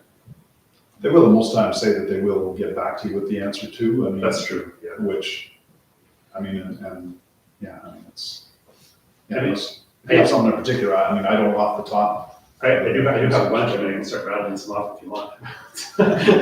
You can just send them to an email too. I mean, like first, why do they have a Coldell and not Lethbridge when Lethbridge is closer? It was RCB and Lethbridge. Let's start with that one. Well, that's an answered and asked and answered and everything. And there's a history there with Coaldale that they're Well, they're not in Lethbridge at all anymore. They moved totally out of that building. They're totally rebuilding Yeah. Coldell. I don't know, I'm contributing anymore either. they built that beautiful big building in Coaldale. Yeah. Coaldale originally was with the RCMP and they paid, of course, for RCMP services. And then they went with the city of Lethbridge and then they left the city of Lethbridge to go to the RCMP. And I believe they actually signed a contract with the RCMP. So therefore now you see this beautiful big building there, you see RCMP, you see the cars that actually have Coaldale and Region RCMP on them. Oh, yeah. And you see them in our parking lot and I just really want to peel that sticker off. Well, because Coldell doesn't get any funding like the rest of us do. They pay 100% of the cost. They don't get any funding. Okay, I understand that and I have sympathy for them. I just don't want to see a Coaldale and District RCMP car traveling around Coldale. And I don't want to see the increased response time for the cars to be coming from Coaldale instead of Lethbridge. Yeah. And it makes me crazy. And then they offered us reassurance and said, well, we keep our guys in the cars. They're not going to be dispatching from Coaldale because we keep them traveling and keep them moving in their cars all the time. They work in their cars. But, you know, that's, yeah, sorry. And again, they still, I mean, Staff Sergeant Newman indicated even as recently at our CAO meeting that they still have that satellite office out of Picture Butte, which they have response for north of the river, that they do have response from there, and they've worked that out quite successfully as well in the past. It was started out as a pilot, and they still are carrying on with that, so, again, but these are discussions that certainly he's more than willing to have with us and talk and give you the straight answers. Yeah. I mean, that's why he's coming, so he's on the hot seat. Okay. Great. So, was there any other questions or any comments on CAO Howard's report? No, everybody had a chance to read through it and you feel good? And do you feel like there's any pieces of information we're missing, any updates from that? Well, I think from my report, that's all the Okay, there's a lot happens in 3 days, okay? From the time that you forwarded out to us to when we meet on Tuesday nights. A lot has. Yeah, pretty much a given, it's ongoing. Alrighty, so we will move to item 2. Then is the Director of Operations report. Okay, and we'll ask you to speak to that if anybody has any questions. Has everybody had a chance to read through that report? Any big jump outs, any questions that come from it? Certainly, Councillor Ackerman. Just a couple of comments here, just going with, I guess, report number 1, item number 1, the pump 3 at the water distribution system. Just want to say I thought it was awesome that the town put out a post on that and shared that with the community. I thought that was really good to see. And then just a comment on kind of the summary of the public operations. It's very interesting for me to see what all is involved for those different roles. I also do feel like there might be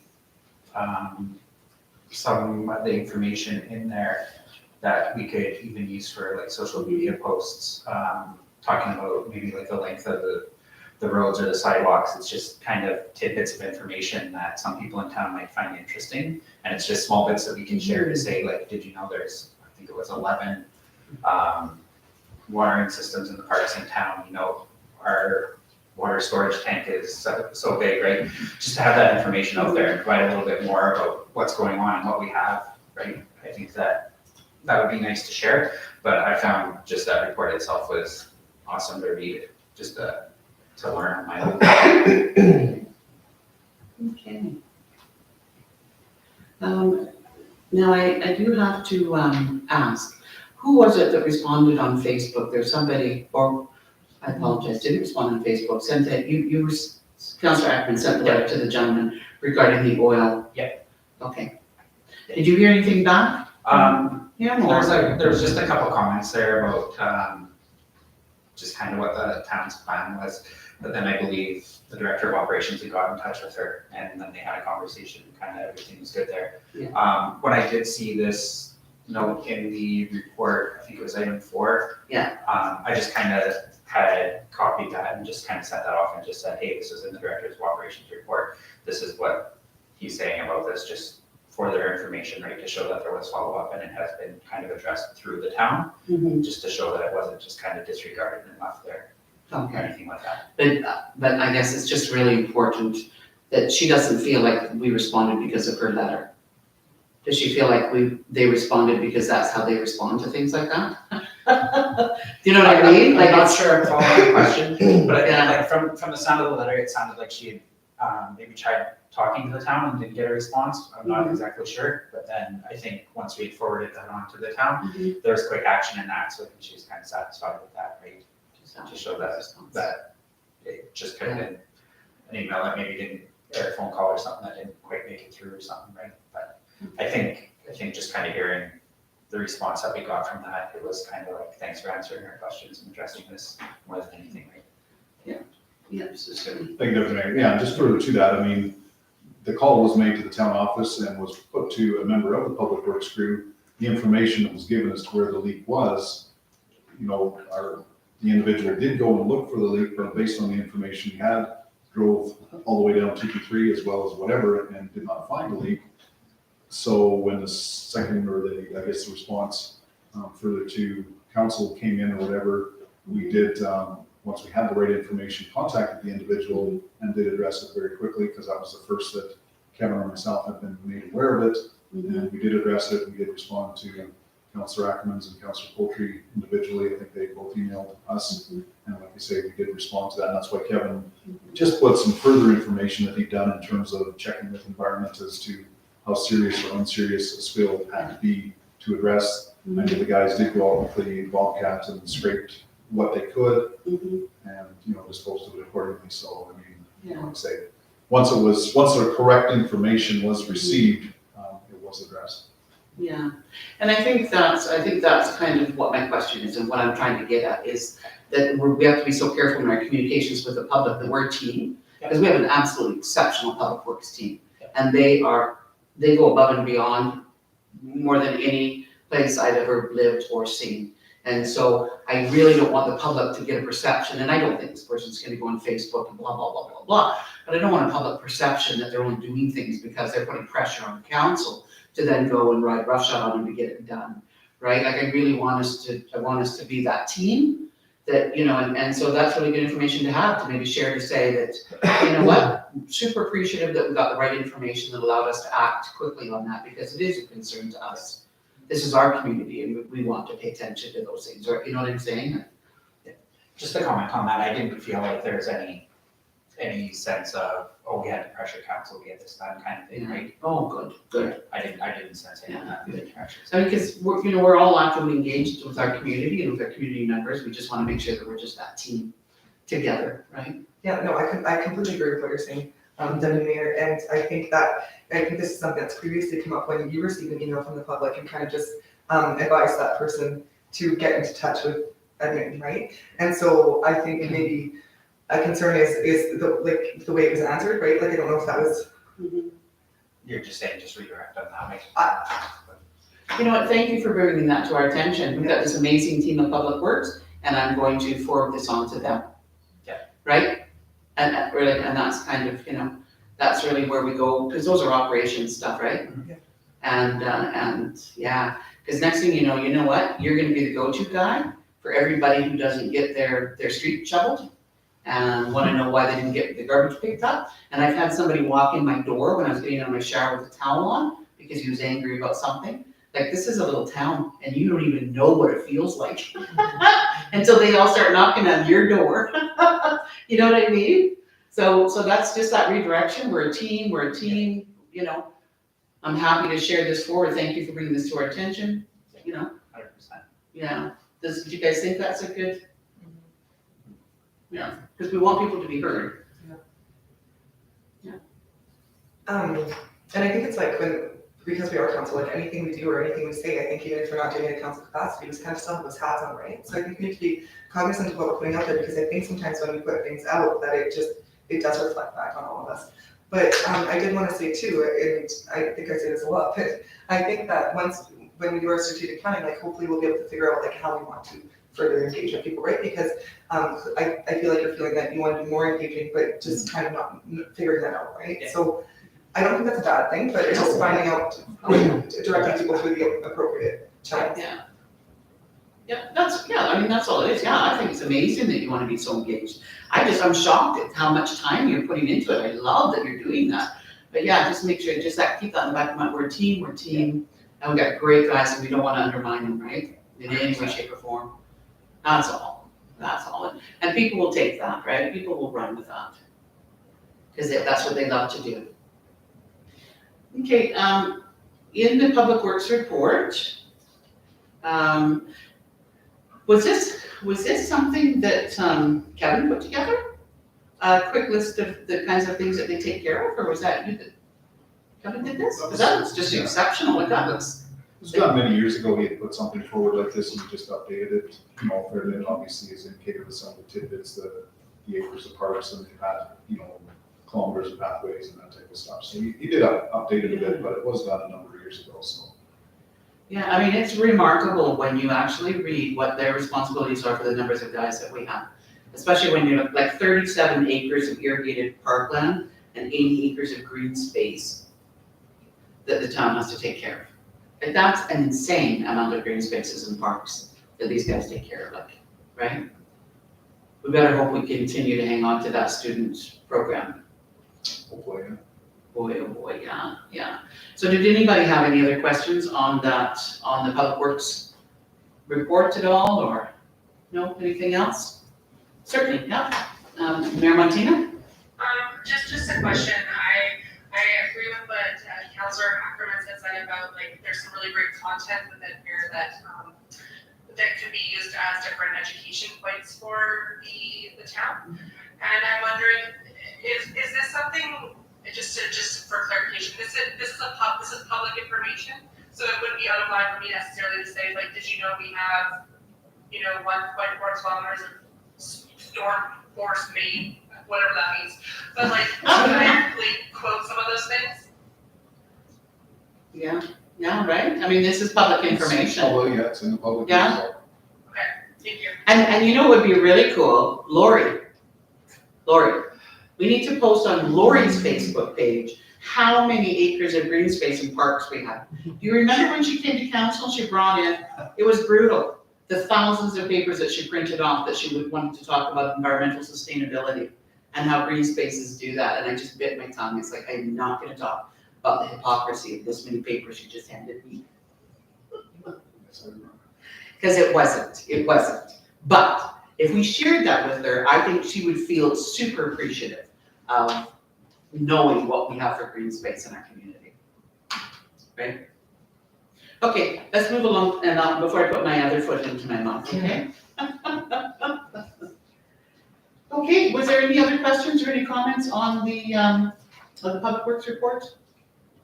Nothing more coming out of that? Okay, so the Director of Operations done, Peace Officer report up next. And I'm guessing that everybody's had an opportunity to read through that. Does anybody have any questions on that report or? Councillor Ackerman, had you indicated that you were looking for a slightly different type of information within this report? Just kind of like a summary of things over time, Okay. more so than anything, just so we can identify if there's problem areas or if there's bylaws that need addressing. Just to try and, I guess, get an overall snapshot of how things look throughout the years. Okay. And so within that, you were like talking like a semi-annual or quarterly type of a report, is that?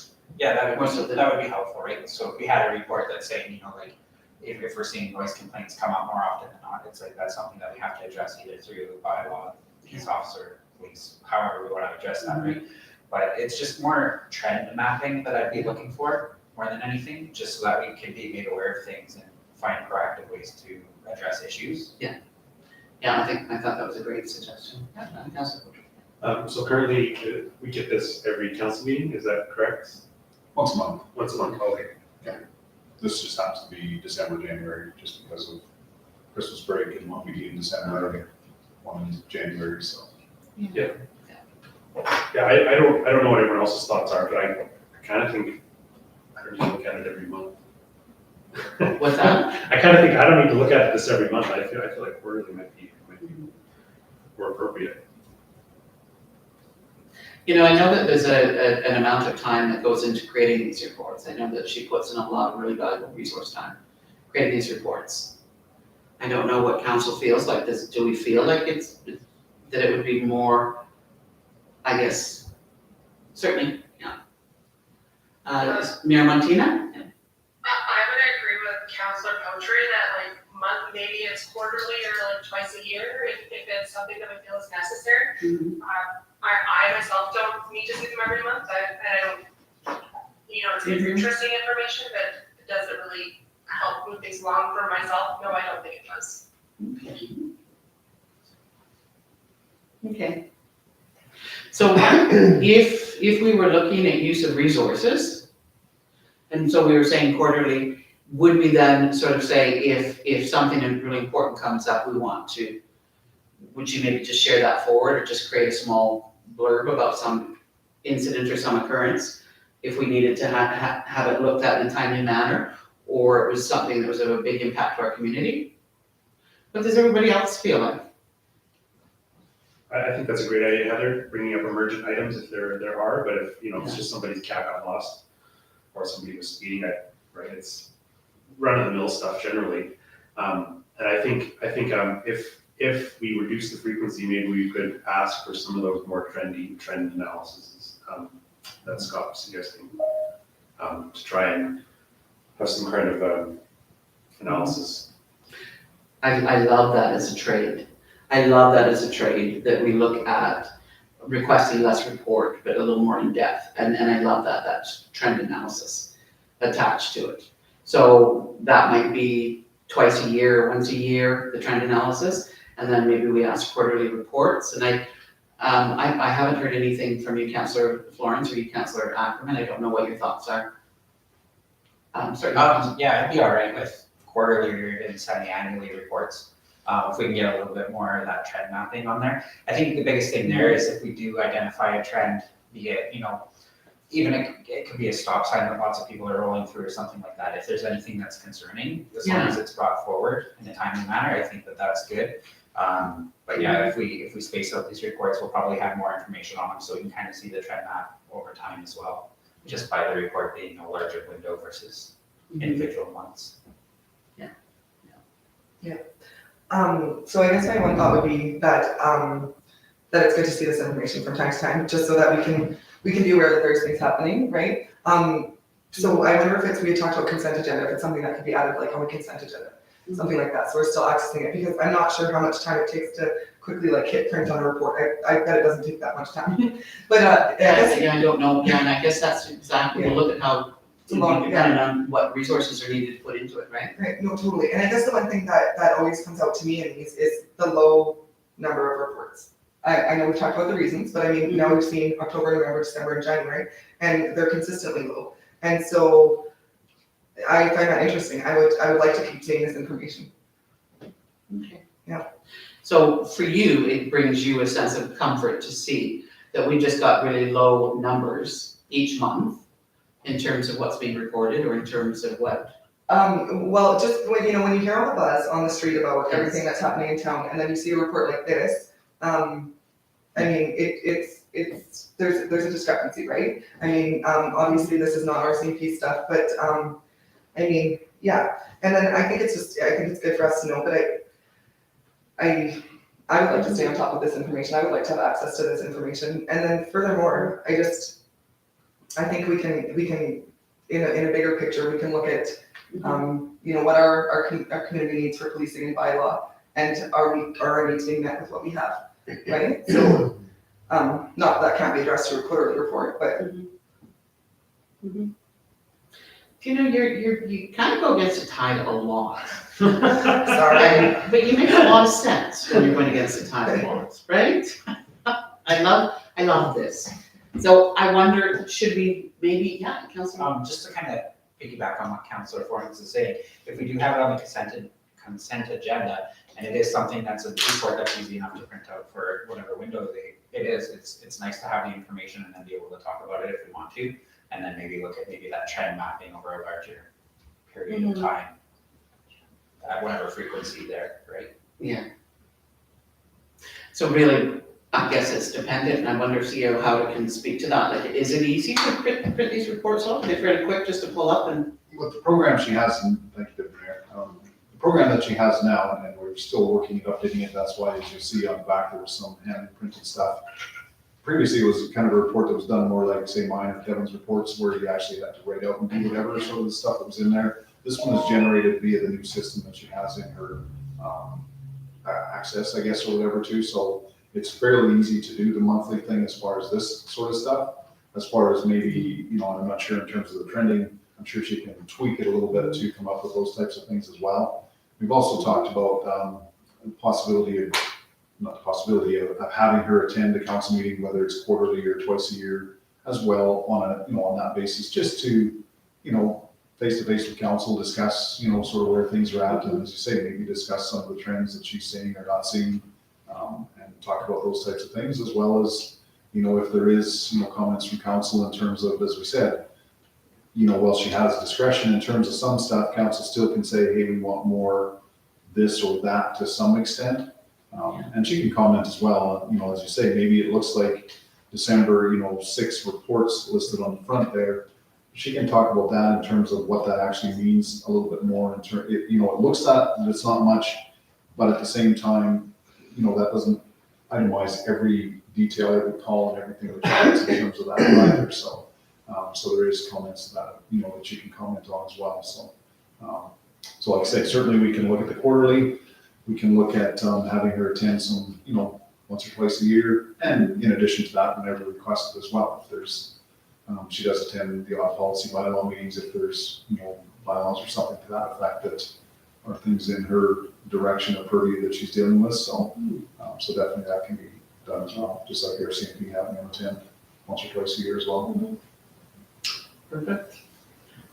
Yeah, I like that. I think that's a really good idea. I think I wasn't sure if it was resource intensive or not, so I thought it would be a great bargaining tool.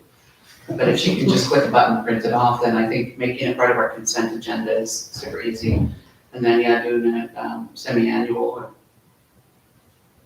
Because that way, when we're getting it monthly, we're not able to see trends come out of any of it. We just see snapshots. But if we can get it over a longer period of time as well, and maybe that's when she comes to visit and then talks about the trends and talks about those kinds of things, right? Does she see?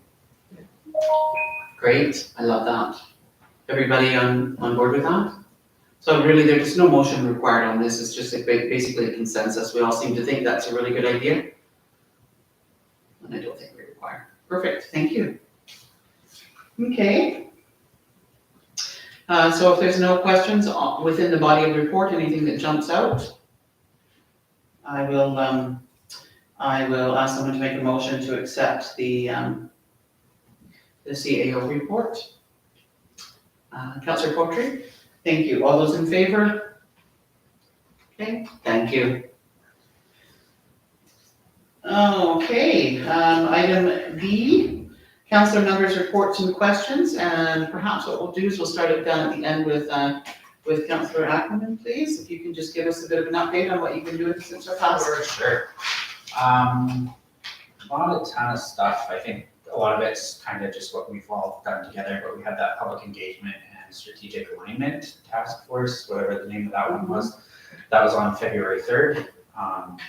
On February 4th, I had a tour of some of the town water facilities with the Director of Operations to learn how our water system works, which I thought was awesome. February 11th, I had policy and bylaw committee meeting, which was yesterday.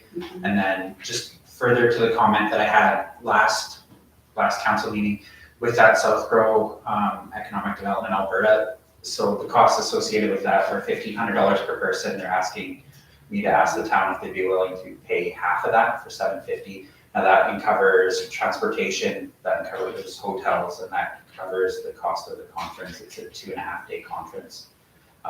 So that was something that the executive there thinks is beneficial for some of the newer members of the executive to attend, just for that learning and networking opportunity. South Grove does have some money set aside for that. So I know one out of the 5 doesn't want to go, but I'm not sure about a couple of the other ones. So they're just trying to divide that up as best they can amongst those who are going, so they figure if everyone can ask for half, the other 4 can attend. And I think if it's less than the 4 attending, they might have more money free for those that are attending. And so are you asking for some kind of motion or some kind of Yeah, discussion if on that? possible. Okay. Certainly, Mayor Montina? I will make that motion. Okay. Okay. And so would that motion then be and what would the per diem be on that one as well? Over how many days that we're looking? 2.5 days, so it's April 6th to 8th. So I think if we're looking at the per diem costs, I think the grand total would be about $1,500 for per diems, and then the $750 to cover the expenses there. So like the $1,500 would be the all-in cost. And where is that at? Kananaskis, I believe, is Oh, April okay. 6th to 8th. Mhm. Just trying to find the data here. Okay. Let's go at conference. Perfect. All right, was there any other discussion on that or any other questions or, no? Certainly. I guess, what's the outcome of this? Like, so it's for the South Grove board, but I guess what would be some of the benefits that you would bring back to council? So with this, it's Economic Development Alberta, so they have a bunch of keynote speakers that are in the industry. They also have a lot of people that are in the economic development and municipal role. So it'll be a lot of networking options, it'll be a lot of learning options. They don't really have an agenda with who the speakers are. I've been told in the past that this is very beneficial because a lot of regional collaborations can come out of this. So just looking at that, we do have the perspective of what's going on in other places that are helping the communities out with making those connections within like the municipal elected officials. You know, you have those network connections where it's to say, hey, you know, we're looking at this, how did you guys implement this? So I think it's more foundation laying than anything, just to try and get those steps so that we can get kind of a good foundation so that we can move forward and try and bring economic investment or opportunities to not only our town, but our region as well. Yeah, certainly, Mayor Montina? Might I suggest, this is something that I think we talked about with any of our PD or any type of training opportunity, that like maybe the outcome from this would be that Councillor Ackermans would provide some type of like the resources that he, you know, may acquire while he's there, but also maybe even a presentation or something to the rest of council on some of the key things that he's learned, that we can kind of leverage this across council as well. Yeah, and I'd have no problem bringing forward a report to everyone and sharing information and notes from this. Yeah, Councillor Thomas? Yeah, I'm just gonna call it like it is, that's expensive. That's a lot of money to spend on a weekend, right? I mean, I love the knowledge transfer and everything, but that's another big chunk of money we're talking about right now. So, yeah, so if we were to take a peek at what our council budget is, can we pull that up from the interim budget? Do we have it somewhere readily easy to just pull up? I have to run to my office, I'm not gonna grab anything right here, but. I Is think that it's- something we feel that it's important that we pull that out and take a peek at what that number is? For the purposes of this conversation, or? I'm sorry, can I just ask a question? What was the total? Was it $750?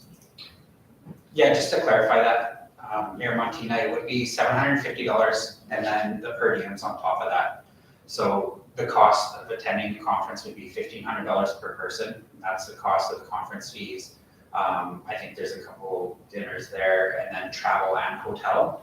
And then there would be the per diems on top of that. So if the town did pay for half of that, the cost for the town at the end of the day would be about $1,500 by the time the per diems, and that's $750 from the expenses of the conference would be. Hmm. Okay, I would agree that I'm sorry, I thought that it was just $750 and that's my error. I would agree that that is quite pricey and I kind of I guess I defer to council to see if this is an area that we feel we need to invest in right now or not. Again, I'm not really sure what our budget looks like for that component. So in the past, South Grove has had these conferences and they've sent people and they've foot the bill. And council has paid for the per diems in the past, if I'm correct in that. Am I correct in that? Okay. Hold on, sorry, just looking here. CAO Howda. In the past, when South Grove sent members there, they actually foot the bill for the conference, and then they requested that, that council members, or that the councils would pay for the per diems piece. Am I correct in? Yeah, again, as Councillor Ackerman has indicated, South Grove generally has X number of dollars to send their people, and depending on how many they want to send and what kind of dollars they have, they may or may not request some from us. In this case, obviously, like you said, with maybe a number of new people on the executive, maybe they're looking at more going, and as a result, their budget is stretched a little bit more. And their funding has, obviously been decreased in the past year. Yeah. As indicated, we had the Ritas and that type of stuff took a hit in Yeah. budgets in the last couple of years too. So South Grove had to increase their membership fees, et cetera, to help make up that balance. So, but yeah, generally, even with FCSS and those types of conferences, they do send some of their board members, but generally on their budget, pretty much too. We haven't had to swing too many of those dollars. But, so I just was looking at, actually, I just had the minute book here. So as far as our budget for, well, this is 2021, and I don't have the interim one right in front of me here, but we have registration, travel, substance for council was $10,000 budgeted. There was $9,000 for per diems, and then your meeting and basic remunerations were $45,000 and $24,000. So in a sense, the 10,000 plus maybe some of the 9, although some of the 9 is per diems, which is regular strategic planning meetings that we might have if it's over a day or some other type thing. So, but if you took the 10,000 divided by 5, it's a couple thousand a member, for registration fees and mileage and that type of stuff. So not a big number in that sense, but. Are you hearing that? Yes, I did, thank you. I'm wondering, and I think that makes a lot of sense, that you are part of that board, or that they would absorb those costs. So Councillor Ackerman, they've indicated that they would pay half at this point, just for clarification? Yeah, so, just to give you an idea, they have $3,000 available right now. So there's 5 members on the board. One of them has said that he wasn't interested in going. 2 of them, we haven't heard back on. One of them said that their council would pay for half. So what they're asking, South Grove's asking right now is if everyone could ask for half and then see where we're at. I don't know if those other 2 have an interest in going or not. So I'm thinking if they don't, maybe there might be additional funds that would be paid this way. I'm not 100% certain on that, right? So with the 750, that would be kind of, I guess, worst case scenario. I guess my thought is, and would you be able to have more of that conversation with them? Because I do agree that the 1,500 is quite pricey when we're looking at our entire budget of $10,000 a year. Yeah. Would you be able to go back to them and have further conversations with them to see if, because like you're saying, some of them might not be available to go or participate. I guess, is there a dollar amount that you're wanting me to ask them for? Is there something that you're seeing there? Because I don't know if they'll be able to cover it completely, but I mean, I could definitely ask and see. Right. Yeah, I'm not sure. I'm just looking at we're a month and a bit into the fiscal, and we've only got the 10 grand, I guess, allocated. Yeah. We haven't really had full conversations around how are we going to allocate that for each council members, and so what I'm saying right now is that we'll probably have to. I will be voting against my motion at this point in time. I think that we need to. I kind of believe now that we've had more conversation about this, that maybe we need to figure out where our priorities kind of lie for the year, and then look at these type of opportunities a little bit more so into the future. Unless the organization is willing to, cover a little bit more of the cost. Great. And I can definitely talk to them about that and find out. But it's also important to remember though, that when we're talking about the number out of that 10,000, only 750 comes out of that 10,000. We have a lot more that's dedicated to the per diems and the meeting costs, right? So the registration, the share of the travel and stuff would only be 750. So if we're looking at $2,000 each, you've just consumed, I don't know, 35% of your budget. I don't know, what is that number, right? For this event. And if it's something that, I wonder if they could even just negotiate it down to say, $500 or. I could talk to them about that. Or, a number that's a little more Yeah. viable. Because I think at some point, we're all gonna be faced with that same kind of conversation that we're gonna be having, because different boards are going to be asking us to take part in different learning opportunities. And often, like the library board is up in Jasper, right, to go to your library conference, and it's an amazing network opportunity. But they do pay for, they just want us to pay for our per diems, they do pay for the travel and the stuff. But just different places that they pay different portions. And I don't know if the library has a budget, because you're right, a lot of people are experiencing a little bit of a budget pinch right now, right? So at some point. For myself, I would love to hear what others have to say for this. I'm very much in support of ongoing education and opportunities, but just knowing, our budget situation, and is this an area of priority for us? And I think that we kind of need to decide that as a group in some regard as well. Yeah. Kim, could I just confirm, so the 10,000 is just for fees for paying for courses? Yeah, registration, Registration mileage, mileage. that type of stuff. But there is the basic remuneration, which is your flat rate for what you get. Then there's the meeting allowance, which is for council meetings and whatever other meetings, and then per diems, which is whether it's a long council meeting or some of these like AUMA conventions, those type of stuff, so. Okay. But I think as I indicated, previously with even EOEP, you'll see a couple items coming up under other business. There are oodles of things that a guy can go to too, so at some point, you do have to somewhat prioritize what and how many you can go to as well, so. Yeah, so what I'd like to suggest then is that, we do need to make a policy, I think, on this, or at least decide together about what would be appropriate, because 10,000 divided by 5, that's $2,000 each, right? Just. Yeah. And so, I don't think we're gonna decide a policy right now, but can we refer this to policy review committee or some kind of committee to kind of look at that? And decide and Look at how. come up with a structure, let's say, instead of just having to review these every single time and say, whether it's council, each council has a budget of this per year, you can attend one conference and whatever, right? Yeah, something like that. And I agree, I think that's a really great idea if we identify amongst our different boards and our different committees that we sit on, put some feelers out, find out what's coming up over the next year, and find out what you think is gonna be sort of your real driver on this council. What is it that you wanna gain more knowledge, and what do you think you can bring to the table if you learn these things? Pick and choose. Pick and choose the ones that maybe you want to see, take part in, right? And then, because the big ones that bring in the good speakers and the really good learning opportunities, we know about them in advance. Other ones are just, oh crap, this is just happening, just right away here. But like the really big learning ones, we know about them. I don't know, Lindsay, go ahead. Oh, was it Mayor Montina? Yeah.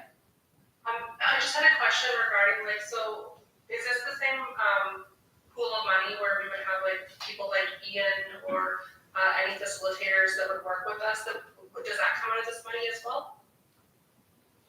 If I could, yeah. Thank you, Derek. No, that's generally under contracted services or consultants, that there's a separate line for that type of stuff, so. Okay, so this would solely be if we were to divide it up, it would literally be like $2,000 per person. We wouldn't need to look at any large group trainings from this.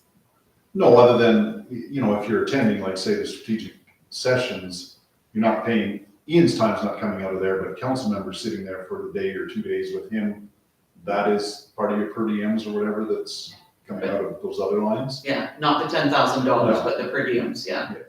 Great, thank you. Certainly. Yeah. And for me, I feel like economic development is an area that we do need to focus on in the town. I know we haven't done through our strategic planning, but I think it is an important pillar of the community. And so I think like conferences like this, I would expect them to have cutting edge leaders bringing, the latest trends and things that could be applied at a town level, for example, right? And so I think if with that in mind, that we have approximately $2,000 per, I would support Scott in going. And I would as well. But I wonder if, because we don't have to know about it until April, right? Is there some way that you can have a conversation that sort of says, right now we're just working out our budget, what it looks like over the next year. Is there, can you let me know if other people are backing out? Do we have the budget in-house to do it? First, and second, we have a big conversation about this at a committee of the whole. Because you've got some time, right, to lock in. Yeah, I think so. I know I received an email today asking about interest in that. So I don't know if it's something, maybe I go back to them and just say, hey, 500 was the acceptable number from council or whatever we decide, right? And then, that's kind of our limit and see where they stand with that, right? Maybe it's worthwhile trying to negotiate in that sense. Or find out, other people might be dropping out. Other council members are having the same discussion about budgets right now. People are all tightening up, eh? And so that it might be that money can, there might be, Might two- be- Because even looking at it, if there's 3 people, then they would be able to pay probably $1,000 per person, which would be like 500, right? Yeah. Which I think, that would be. yeah. Does that sound good, Mayor Montina? Yeah, I think that we still have my motion on the floor, so, and I believe that it is for that full 1,500 at this point. So do we need to, vote on that and then? Well, what we didn't put a number in here. We put that you moved that the Council of Town of Coulter is hereby authorized Akron to attend Southborough Economic Development Conference April 6th to 8th. Okay. That's how it sits. And so because we haven't had any movement on it, what can we do with it? It could just be dropped or Can removed. we, If the mover is willing to withdraw, we could just withdraw. yeah, if you're willing to withdraw, we can just simply withdraw it. Or we can we, not table it, but move to a different date for more information? I would like to withdraw it if possible, and then to follow the steps that you've outlined, Deputy Mayor Caldwell. I think that makes a lot of sense. Okay. Yeah, we did follow up with that. Okay. Thank you. Yeah, so we'll withdraw that motion then for this time. Great. Okay, alrighty, so we have our next item before us then. Oh, no, we don't actually, we're still going on about council members' attendance and things. Sorry, that Councilor Florence. No, that's me, are you done? Yes. Yeah. Yeah, okay. So, mine, since our last meeting on February 1st, there hasn't actually been much, but, I did do the bylaw review, which was on the 14th, not on the 11th, just wanted to clarify, but, yeah, so, and then coming up next week, have the very first board meeting for Community Futures, so very excited about that. Yeah, good. You're gonna really enjoy, Darlene is amazing. Darlene Sinclair, there's so much learning to be done from her. I agree. I'm so regretful that it was just such a conflict for me, but I know that you're gonna love it. Yeah, thank you. Yeah. Yeah, and Councilor Porter? Oh, sorry, what was that? Which ones did you say? Oh, sorry, I actually didn't really do anything much since February 1st, so we did that, the Community Engagement Strategic Planning Task Force on the Thursday. On February Oh, okay, 3rd. just the. Oh, yeah. okay. Yeah, just, no, I didn't do anything, Okay, anything special. thanks, sorry. Yeah, no, thanks for clarifying. Is it okay? Good. Thanks. All right, and Councilor Patrick? So I have 2 questions I'm giving a report on. I'll start with my report. I attended the municipality's role in reconciliation, and I sent out an email just now from the presentation that they issued, and there was some really good things in there. I think I'm not sure what we've done in terms of reconciliation, but I think there's more we can do. They have a lot of like all the calls to action in there that apply to municipality outlined there, and then they have some great ideas kind of in the end that kind of look at an informal working committee of something of including Aboriginals in there or First Nations, and some other kind of ideas that I think we should look at perhaps another committee of the whole in the future, and how we can bring reconciliation to haulers with some actionable items. So I sent that to Health Council and as well as the CAO. The good news is their land acknowledgement that we have fits with their kind of guidelines, so so that's good. Then my next thing that I went to was the ORSC executive. We've already talked about all the things that kind of went on there with connecting some of the people on their ideas. And when we were at the we had MSBA this morning, and we brought up there's several concerns with ORSC in being able to service everyone, and they have a shortage. I think there's somebody leaving, and then there's somebody going on maternity leave, and they're down 2 senior planners I think right now. So, and they're not able. They have ads out there, but there's nobody currently that they're looking at hiring that is interested. So they're currently having a shortfall, I guess, of staffing. So their service levels will be slightly lessened, I guess. If you do have any questions for Diane or ORSC, they will respond, but in a priority sequence if if it's an emergency or if it can wait till next week kind of thing, right? So, and in conjunction with that, it was kind of we partnered that conversation about that with staffing for our interim bylaw or development officer, sorry. So they are still looking at a solution on that. So that was kind of we did talk about that this morning in our MSBA, which was the other thing that I attended, of course, with Heather. And then for a few questions that I had, I know we have kind of the COVID restrictions lifting as per province's outline. I wondered if we should start to plan a volunteer appreciation event now that we can have, it seems like the pandemic's ending, I guess. Fingers crossed. So I was hoping, I think Deb brought on that committee together, right? So I don't know if we can hold a meeting in the next month or something and try and figure out something for, I don't know when, we can talk about it then, but it might be this fall maybe, I don't know. But getting, maybe nice to get some kind of plan in place. And then there have been, I noticed on Facebook, there are a lot of questions about what the dirt is, the piles of dirt in the back.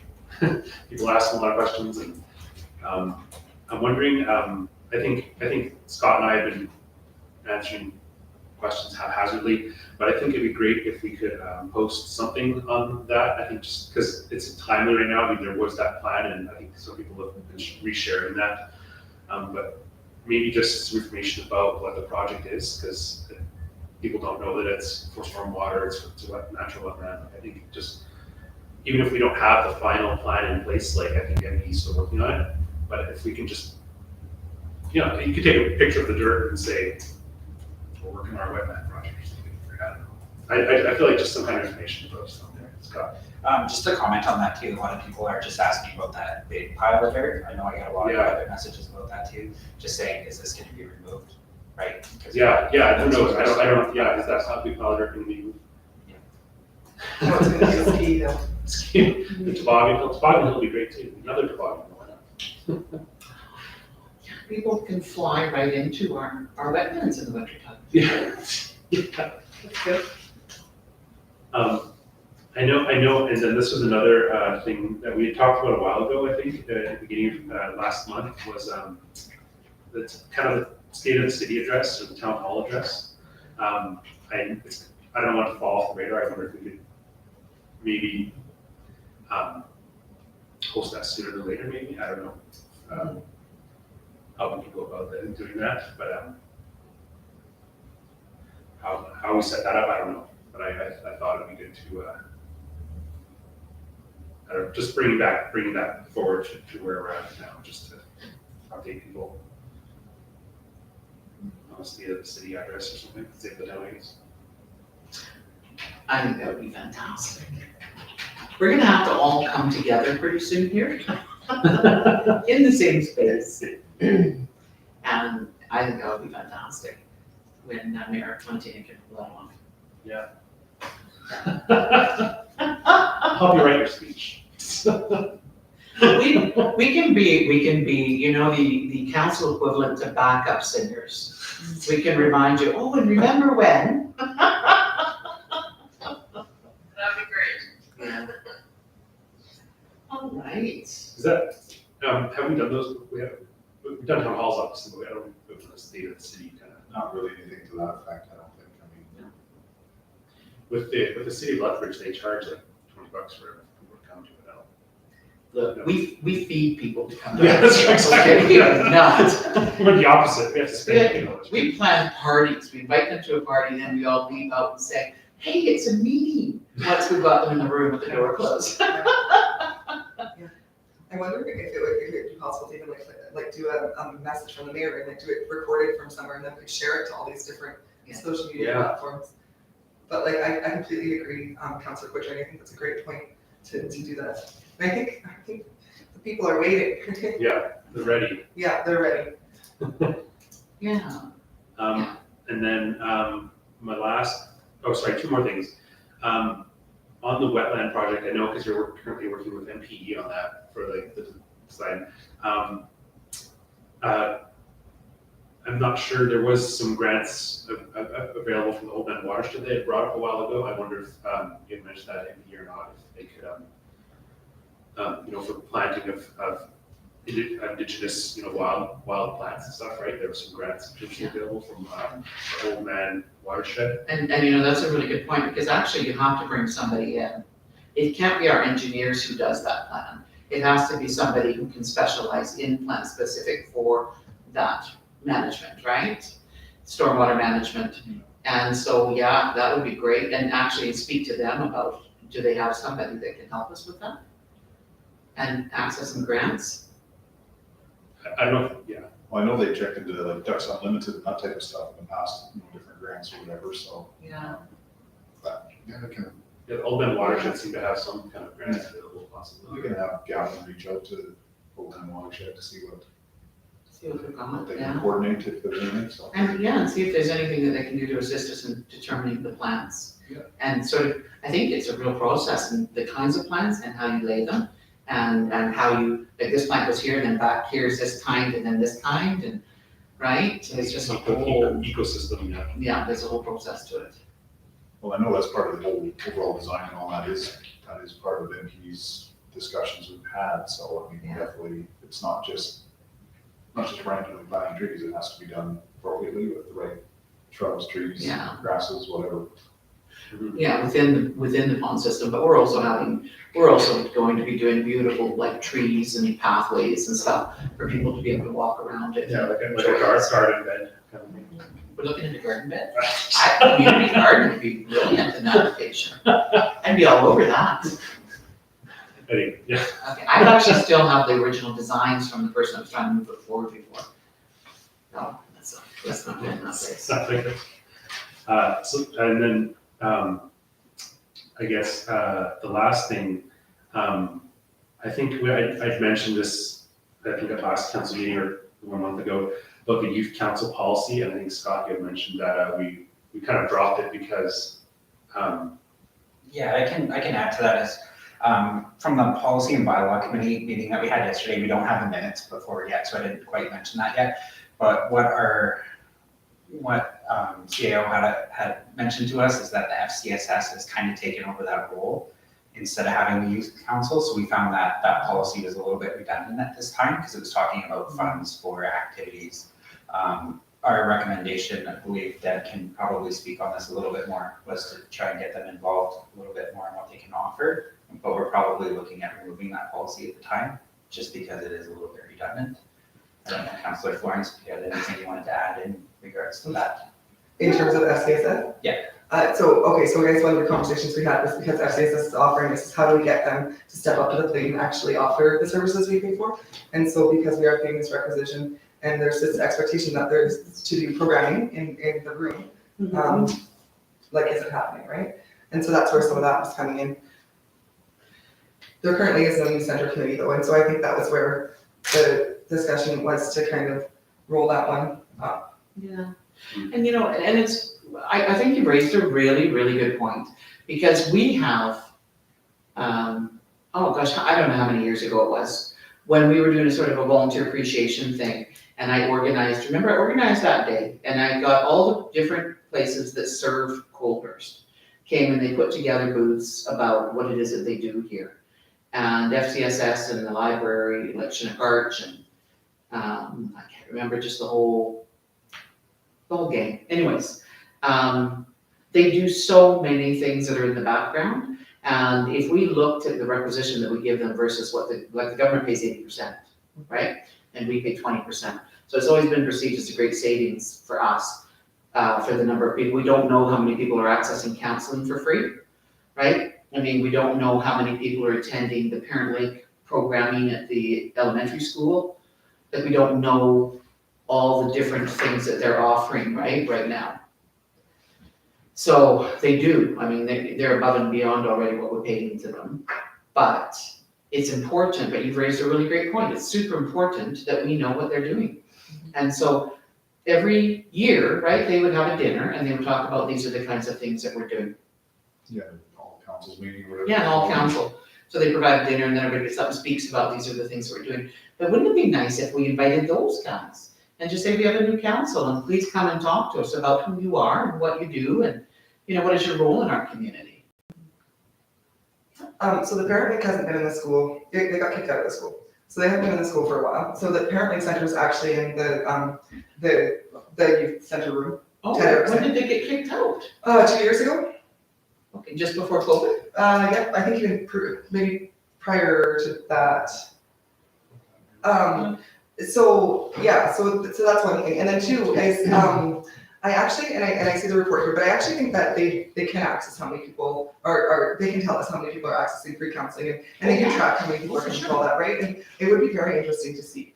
I guess that where I'm coming from on this is like, specifically with the Youth Do Crew that I know the town wrote letters of support for, it's still happening in other communities and it's happening very successfully. In fact, it's even branched out into like junior Do Yeah, I Crew. saw that, yeah. Yeah, and so I guess for me, it's disappointing, and I guess that it's not happening here, and that's where I'm coming in. And I know that you're very passionate about the youth stuff too, and you want to see lots of stuff happening. Oh, I do, but I want to know, like, why is it not happening here? Yeah. Because you know what, historically, we always had this thing that, oh gosh, we're being left out of things. And often it was the lack of involvement of people in the community. And it was also the lack of space. And so with the school, I'm disappointed to hear they left the school, because it was such a natural roll-in for the kids to become accustomed to going there, and the parents, and then they'd roll into preschool, right? Yeah. Like, it was just so seamless for these kids. Yeah. But, Councillor Ackerman, So I think kind of just to go with what Councillor Florence is saying, is a lot of the things, like even the family day packages that they've been putting out in different communities, right? I mean, they're going out in Wolford and Picture Butte and all these places, right? But it's like, why, it seems like the common theme is a lot of things are happening in a lot of places that are awesome things that are going on. But it seems like Coalhurst is constantly left out of that conversation, right? So I don't know if that's something where we don't have enough people in the community that are interacting with this. Maybe they just said, historically there hasn't been an interest in it, so we're not gonna go there. But I think with a lot of the people in the younger families now, maybe that's something that we have to push and encourage people and get that ball rolling again, so to speak. I agree with you, and it's about board representation. Mayor Montina? And that's a good segue to Mayor Montina, who's our board rep there. What's that? I wasn't done. Oh, I apologize. I'm sorry, I Oh, thought she- yours was up before yours. Go ahead, no. We need you. They're unruly here. I was just going to say, I know that like we've had these conversations at a past council meeting or as a committee of the whole. And I was going to connect with Zach, the executive director. I haven't had a chance to do that. I had plans of doing that last week and then kind of fell under the weather, but I will definitely connect with them and see if I can get some more answers for us. And I think that it would be good, like you're saying, to maybe request that they come and maybe we meet with them as a council and just kind of see, ask for some of those numbers, those figures, to see what they are providing and kind of advocate a little bit more for what we feel we need in our community as well. Because I would argue that it is more than just, like, youth is a piece of it, but I think that they also offer programming for a wide variety of ages, and I would love to see more of that within the community as well. I know that they've done some great stuff with our seniors, and our seniors have kind of tell them, back off. We do our own thing here. Like, they're incredibly independent and do fantastic things on their own, but when they are welcomed in, they do great things with our seniors. But yeah, I mean, that's not my conversation to have, that's FCSS conversation to have with us. But I'll just say one of the things, when I sat on their board, when we would get these big annual reports, or quarterly reports, I believe, I would ask them if we could have one that was specific for Golders, right? Because it is important that we have those numbers, and we have an understanding of what they're doing. And it's not just about, it's not about fairness. It's about having an understanding of the pulse of our community. What's going on in our community, and where do we need to bump it up, or where do we need to advocate saying that, if residents are requesting this, or they're identifying this as a concern, and it's a big gap, then how do we fill those gaps, right? And so, yeah, I think, and I'll be frank with you, I mean, it really is about how engaged the board member is in moving forward our community needs, right? And how much they advocate, and you'll just be able to do an amazing, right? Yeah, I just want to say, I'm glad I raised this because I love all the discussion that's going on. Yeah. That was not what I was initially getting at. So the whole reason I wanted the youth council policy being reviewed is because I wanted exactly what Rachel Thomas is suggesting here, a youth advisory board, that a counselor maybe would meet with regularly to have a pulse on what they are saying, right? So I mean, it's great to hear. I would love to have more involvement at FCSS support. So I'm saying, in addition to that, actually have this youth do crew, or whatever we're terming as the youth council, whatever it is, whatever they call it, actually give them a voice somehow, more than just what the FCSS allows, right? That's kind of what I was hoping for, or what I like to see, I guess. That's a really good idea, thank you, that's a fantastic idea. So I don't know where that goes then, I guess, if we're just scrapping the youth council policy. I think we just have to have it sit for a moment. Yeah, And until I we get think this FCSS when- picture. Yeah, and when we have our good strategic planning, because right now, as with everything, we just are piecemealing bits of information. But when we're doing our strategic planning, we say, okay, what does it look like, this wellness pillar in our community? And then that's when we have our conversation about youth council and FCSS, and my hope was that we were going to eventually, some of those folks that were running all the different youth events outside of just the drop-in facility, I was excited at the thought that I was with Parks and Rec now, because I could invite some of them in and say, hey, you know what? Like, we have the templates, we do it with blindfolds on now. But let's do some of those things with Parks and Rec, right? Or I'm not sure, I mean, if that's gonna be our sort of our, where we funnel everybody through for our community. So, yeah, so Councillor Ackerman? Yeah, I guess, Councillor Poetry, just to kind of go on what you're saying there. I think maybe the way to go forward would be to look at a youth advisory board or a youth advisory committee. The way that the youth committee policy was written is more about funding activities than having a group of youth come together and kind of work with the council and share what's going on that way. So I think maybe that's something where after we have our strategic plan, we can kind of look at that and how we want to implement that. I think it's a huge part of our strategic plan too, because, I mean, how many times have you heard from community members, there's nothing for you, right? I mean, I don't, I hear that constantly in my head, and it's annoying. You know, pre-COVID, we weren't really hearing that a lot anymore. We had so much going on. Yeah. And we would have at least 4 solid events a year that all the families could come together, right?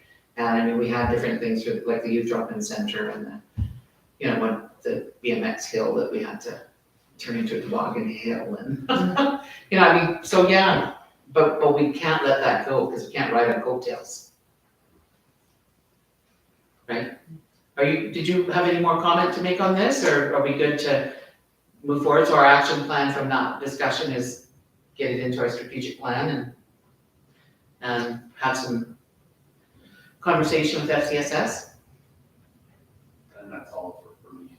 That's a lot. You Sorry. took up a good I portion. bottled it all in and. Thank you. So I'm just gonna keep mine short and sweet. I as well attended the community engagement task force meeting on the 3rd.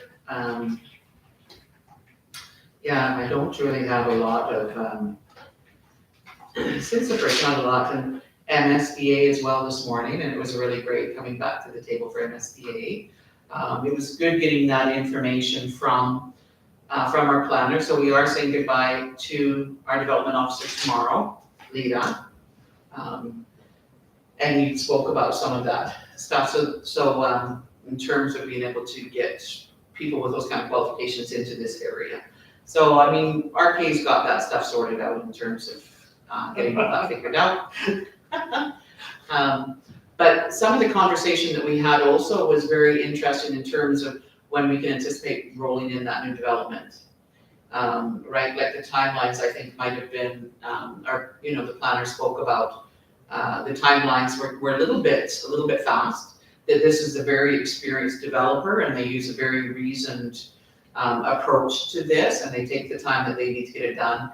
And so we're probably looking at a good solid year or more before they start to really move dirt. So not really this spring, but next spring. But in the meantime, they're gonna be dotting their i's, crossing their t's, and getting the process and doing everything they need to do to move forward, right? So that was really good information that came out of the meeting today, because everybody's sort of sitting on tenterhooks wondering when that's coming on board, right? And I can speak with experience that the number of developers who do take their time and do that really reasoned approach, it's just immensely successful. And as soon as they hit the ground, they go, right? So that's a really great, And really, in looking at the numbers of developments, we've got some great numbers of developments that have been going on, right? Not developments, but like permits, for building, building permits. And, the numbers right now, we seem to be doing business well, people are building and stuff, and they sort of identified that maybe it's COVID, but maybe it's just that we don't have a lot of land inventory, we don't have a lot of lot inventory right now. And that's why, it might not be as big as we hoped for our growth. But I do see from the Census Canada that our growth was 7.5% from the last census. Yeah. So, when you look at the fact that we have, we don't have a big inventory of lots right now. But Meadowlark is starting to move. And how many lots did they have?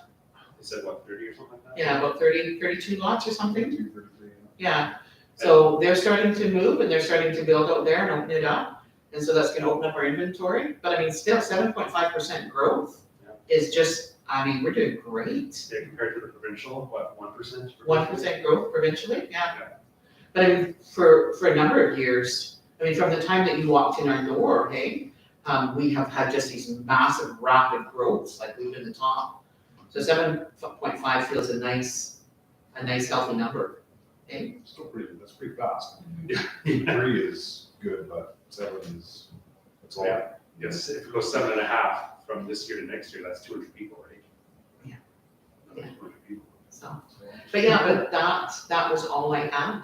And so, Mayor Montina, Did you want to share what you've been doing since our last meeting? Yeah, sure. Similar to most of you, it's been a little bit quiet over the last couple of weeks, which is okay, I guess, too, sometimes. So I did attend the Community Engagement Strategic Planning Task Force with all of you, in addition to Barron's River Warner SCSS meeting and the Bears and Breeze meeting. And then other than that, I haven't had any other meetings lately, so that's kind of what I've been doing. Wonderful, thank you. Okay. So if there was no other, let's take a peek here. Did you want to throw in my MSBA as well, please? Those will be in the minutes. Oh, perfect, thank you. All right, did we have any, can we accept a? No, we don't want to make that motion yet. We're going to go to external reports. Southborough Regional Initiative, the $2 million fund. Did we want more discussion on that tonight? Just a quick update on where we're at with that. I mean, we've got the letter there before us, right?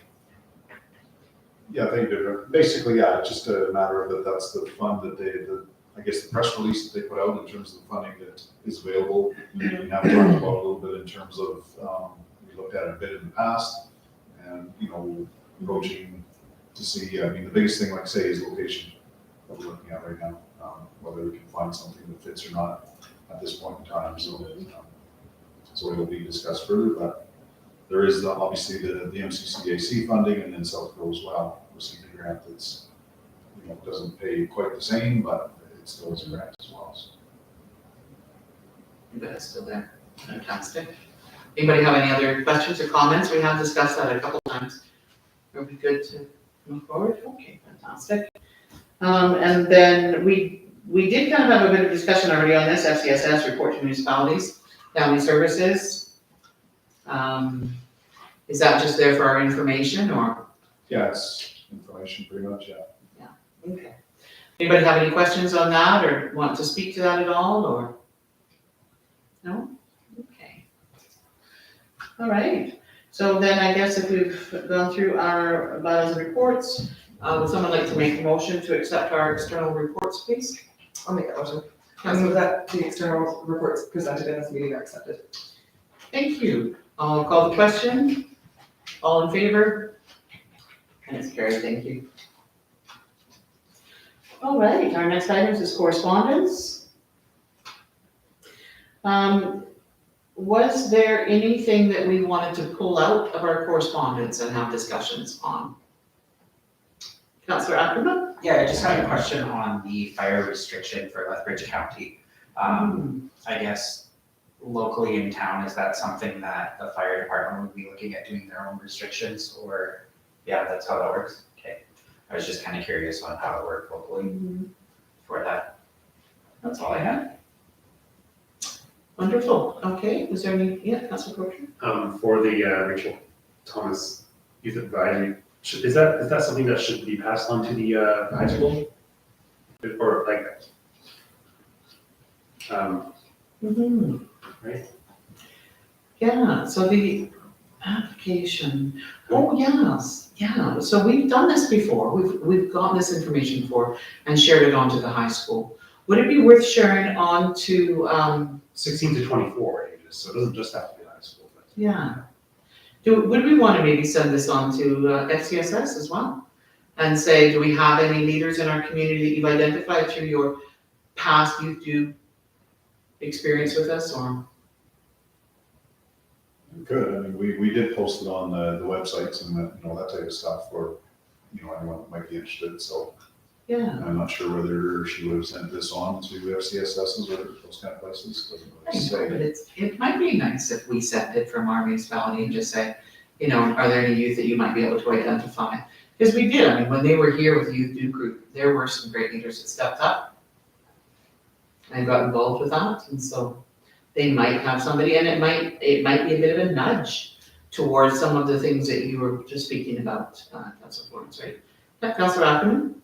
Yeah, just to go on what Councillor Quattry was saying, I think if we pass it along to the school and then with further discussion at CSS, that'll be good, because it'll address kind of the younger group that are in the high school, and with the FCSS, they might know some of the youth that are maybe no longer in the high school, but still in the community that might want to be on that advisory board. Wonderful, thank you. Good. So was there any more discussion on this? No? Okay. Any other communication that anybody would like to pull out? Are you good with that? You were the one that requested that, already pulled up. You're good with that? Those action items? Okay. Okay. Was there anything that you wanted to pull out of the communication? Mayor Montina? No? All right. I'm good, thank you. Okay, I guess then I will request a motion to accept the correspondence. Councillor Ackerman? I move that the correspondence presented in this meeting is hereby acknowledged and filed. Okay, thank you. If there's no more questions on that, then I will call the question, please. All in favor? Carried, thank you. Item 9 on our agenda, other business. Town of Gibbons, Bill 21, Provincial Administrative Penalties Act. Yeah. if you could Thank take you, this. Mr. Mayor. So basically, again, this is mostly information. As you may or may not be aware, the government is proposing a change to that penalty situation, which, would avoid some court time and deal with sort of outside that type of stuff for some scenarios. And obviously, this is just a letter saying that they're opposed to this. And again, similar to what we've had with from police to some of the guns and different bills that have been there. They're just sending it blanketly to all municipalities and that type of stuff, if you choose to enter the bandwagon and support them or not, so. And or support the concept or disagree with it. And I guess my question to you is, do we want to get behind this? Do we want to send a letter? Well, it's, from what I understand of it, it will have some impacts in terms of, your rights to go to an actual court situation to deal with tickets and that type of stuff, which, is that good or bad? At this point, it's hard to say. I know I'm talking to the police officer, she's indicated that, yeah, it will streamline and reduce some court time and crime prosecutor time and that type of stuff, but at the same time, is it infringing on individuals' rights to that trial process? It's a bit of a fundamental right. Yeah, Councillor Florence? Thank you. So I think this letter, it's two very different issues. I get that there might not be a consultation on both, but I think that we might all be on the same page about the police stuff and the weird way that the consultation was done. Even they mentioned that doesn't, I think they said it doesn't seem like they even wanted to consult. But I think that Bill 21, that's a totally different thing. And in my opinion, I think it's a good thing. I support the Provincial Administrative Penalties Act. So it's two very separate issues. So if we do write a letter, I would like to see it be two different letters. Okay, so we have written a letter regarding the policing, Right. our concerns with the policing. So Right. that one's, we've sort of done that, right? And this one is just very specific to them rolling this out.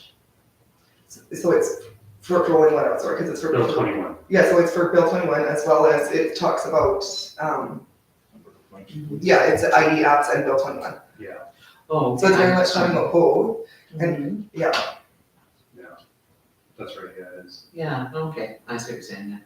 And it's just it's two different things. And I think, everything that we said about the apps and just the consultation process, I think we're on the same page about that.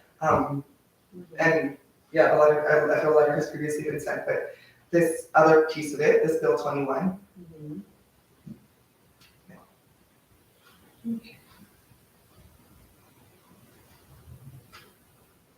Okay.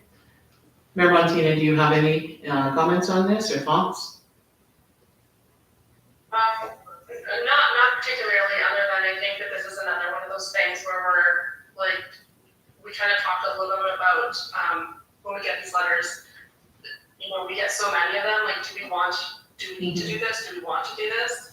I would agree with the part regarding their lack of, actually consulting with people regarding things, but Yeah. I don't know if this is something that Mhm. I feel that we need to do. It's just, like, I'm kind of indifferent, quite honestly, at this point. I'm a bit of Charter of Rights and Freedoms kind of gal. That was my favorite thing to study at university. And so as soon as I read these things, freeing up 8% of our court time by taking away people's rights, I just immediately twitch out. But hey, I will respect counsel. I am on your side, Heather.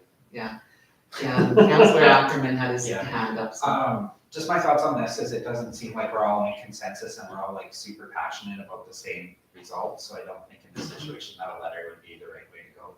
I don't think it would be a fair representation. You do not want to write my name down letter. Yeah. Do we have any letterhead that we can get? I'll sign. I like, kind of like what Mayor Montina had said, you know, with these letters, there's so many that are coming in. I think we kind of have to look at which ones we're very passionate about as a group. And then if we have kind of an overall consensus as a group. And you're right, and we have to use the lens that says, what kind of an impact is this going to have on our community? Right, I mean, human rights have an impact on every community.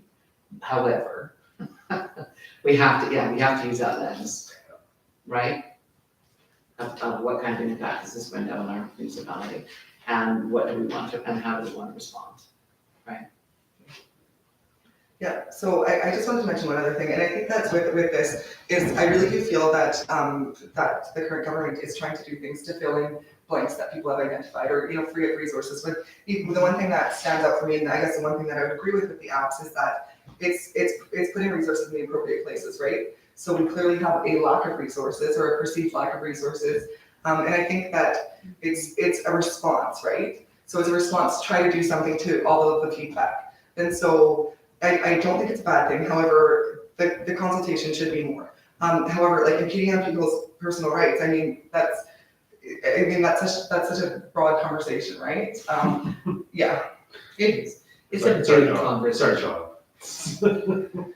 And so I guess, and I mean, like, I can think of other situations, like, you know, that's what's happening right now, that, I mean, it's just such a big thing, and I agree with Councilor Ackerman, I don't think we need to really get into it right now, but I do think this is something that would affect our residents, and, yeah, I don't know, something to be aware of. Thank you for that. Thank you. I agree with Councillor Ackerman. I think that because we do have very distinct thoughts about this, and this is really our personal feelings that we walked into the door with, right? It wasn't us looking at our, right? And so it's not us looking at the wellness of our municipality, it's how we feel about this ourselves. And in that circumstance, it's a great time just to leave it be, right? Sorry, Heather, I will have to disagree with you. I don't think it's our personal opinions. I think that it's supporting a program that the government's trying to do in order to to make services better, right? So, Yeah, no, I didn't say opinions, Yeah. personal belief systems. right, Right, our personal belief systems about how we prioritize stuff, and it's no insult to one or the other, right, we just have different ones, that's all, okay, right? yeah. No. No, go ahead, that was it, thank you. Okay. Yeah, and did you have something else to add No. to that, Councillor Ackerman? Okay, all right. Good. All right, so we will leave that one be. Okay, so South Grove, Southern Alberta Alternative Energy Partnership Community Energy Forum. An invitation.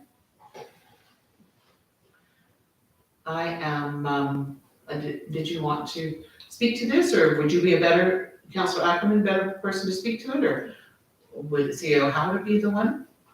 I guess I can, I've seen a few emails come up on this. So this is just training that they're offering, I believe, on February 24th. It's in partnership with, it's sponsored by Ridge Utilities. It's just kind of a little bit of information there. They're just kind of going over a few things with what South Grove's been up to, the SAEP website launch. That's the Southern Alberta, it's like an energy group. I can't remember exactly what the acronym stands for, but South Grove's been working on the website with that. And then they're just talking about the zero emissions vehicle infrastructure program. Looks like there's a little bit on solar panels in there. And it's just kind of kind of like the economic development course that they had, but it's just a few different topics, and that's supposed to be in Tabor, I believe. Okay, yeah, thank you. Councillor Coach. I would just like to ask administration if they've looked into this, if it's valuable perhaps to Kevin or someone on the staff to look at this. Because we're dealing with solar panel projects and stuff already, so I'm not sure, I'm just curious if, looked at it from that side of things perhaps yet or not. And the jump out is the potential for Minister Sonia Savage to be there as well. It's always good when you can get into the room with one of those guys. Yeah. Sorry, could you? Yeah, thank you, Deputy Mayor. I think in most cases, these South Grove presentations are more for elected officials, and maybe CAOs or something to that effect. And I don't know if Councillor Ackerman's as the rep on South Grove for the town is automatically going to this or not. Sometimes that's the case, but sometimes not. So that's why I guess I put it here. If he was as the rep, then it's pretty automatic, I guess, that we would approve him to go. If not, then like I say, as far as sending director of operations, Kevin and myself at this point, probably not, and I don't think at this point that. Okay. It'd be nice, so had you given some consideration to going? Yeah, I got a few work meetings that afternoon, so I'm kind of tied up during that time frame. I wonder if there's some way that we can maybe even just get a copy of the presentation from the different towns. Because usually when they have towns come up and present on their different projects, they just sort of go through the pitfalls and some of the challenges and some of the benefits and stuff like that. And it might be kind of nice for us to have that information, hey? Panel discussions, unless they're taping it, there probably wouldn't be much information Yeah. probably in that part of it. But Panel discussion, yeah. Well, sometimes they bring slides, right? They bring slides, okay? Yeah. All right, so you, Yeah. okay. And you know what, the date has come and gone. That's the one thing South Grove is not very good at, is Well, they did put an email out there. a timely manner. Yeah, Still they, 15 slots available. yeah, they have an email today coming out about that, there's still Okay. room. Right, so if somebody did want to go, I'm sure they could. I can't go because I have a meeting as well Yeah, that afternoon. do we feel like it's worth sending a council member to, or on February 24th at an energy forum? Mayor Montina, was that something, you feel like that's something you can? It's not something that I'm personally interested in going to. I would support others if they would like to, but not for myself. Darn it. No, it's okay, that's okay. Yeah, I have a meeting. at- Just, I love getting in the same room with a minister. I love getting in the room with them. Well, I mean, I could skip out on the construction. No, And then just, It's the Lethbridge Construction Association's annual general meeting. So Yeah. can't And- skip. you know, and being present for the zero emissions energy vehicles, because we have put an expression of interest in for that. We are gonna be applying for some grant funds on that, right? again, Possibly, yeah, you know, yeah, so, okay. I think we're good, we don't have anybody's able to attend, so. All right. And then we have our municipal leaders caucus, the spring 2022. Okay. Is that the last item before us now? Yeah, thank you, Deputy Mayor. So this one as well, I mean, it's indicated there, it's coming up, it will be held in Edmonton. There is the option for in-person to virtual. And in the past, just for the sake of new council members, generally we have sometimes sent a couple of members if there was interest. Sometimes the mayor himself went, sometimes the mayor and another member of council. And some years we did not, but again, it's kind of, they do usually a spring and they do a fall one generally, so they may not involve because Alberta Municipalities Convention is the end of September this year as opposed to November of It is last year. that September 21, in So- Calgary, right? So, but again, if someone was looking at attending and was looking at the in-person, I have not booked hotels or anything to that effect on the basis of waiting to see what we chose tonight, so. Middle of the week. It is a bit of a strange time, isn't it? Yeah, March 9th and 10th. Wednesday, Thursday. Mayor Martina? I just have a question regarding this. Have we found value in this one in the past? I noticed that this one does have a little bit more of like the education and engagement sessions. Like, what is the difference between this one versus the convention, I guess? I think it's just something they started a few years ago in addition to the convention. They used to have regional meetings for the different, like south, north, and, the zones in it, and in AUMA. And they kind of did away with that, so now they've kind of gone to this municipal leaders caucus instead, and try to do it a couple times a year, sort of as an additional over and above convention, I guess, and maybe, as you indicated, maybe a little more engagement with the ministers on a more regular basis, as well as hearing where the premiers and opposition leaders are at this point in time. And then it does give a chance for, as indicated there, the request for decisions. So if there are some, almost in a sense, resolutions similar to the convention, a chance for those types of things to hit the ministers' desks, maybe in between conventions and stuff. So is it more beneficial than AUMAs or the conventions? To some degree, it's the same. I mean, there is that opportunity, as indicated, bear pits and ministers' dialogues and stuff, education sessions, but it's, to an extent, it's just presentations and that type of stuff. So there is benefit, there is networking, there is the hearing what the RFDs are, and that type of stuff. But again, there is cost to it when it's in Edmonton, mileage, hotels, registration.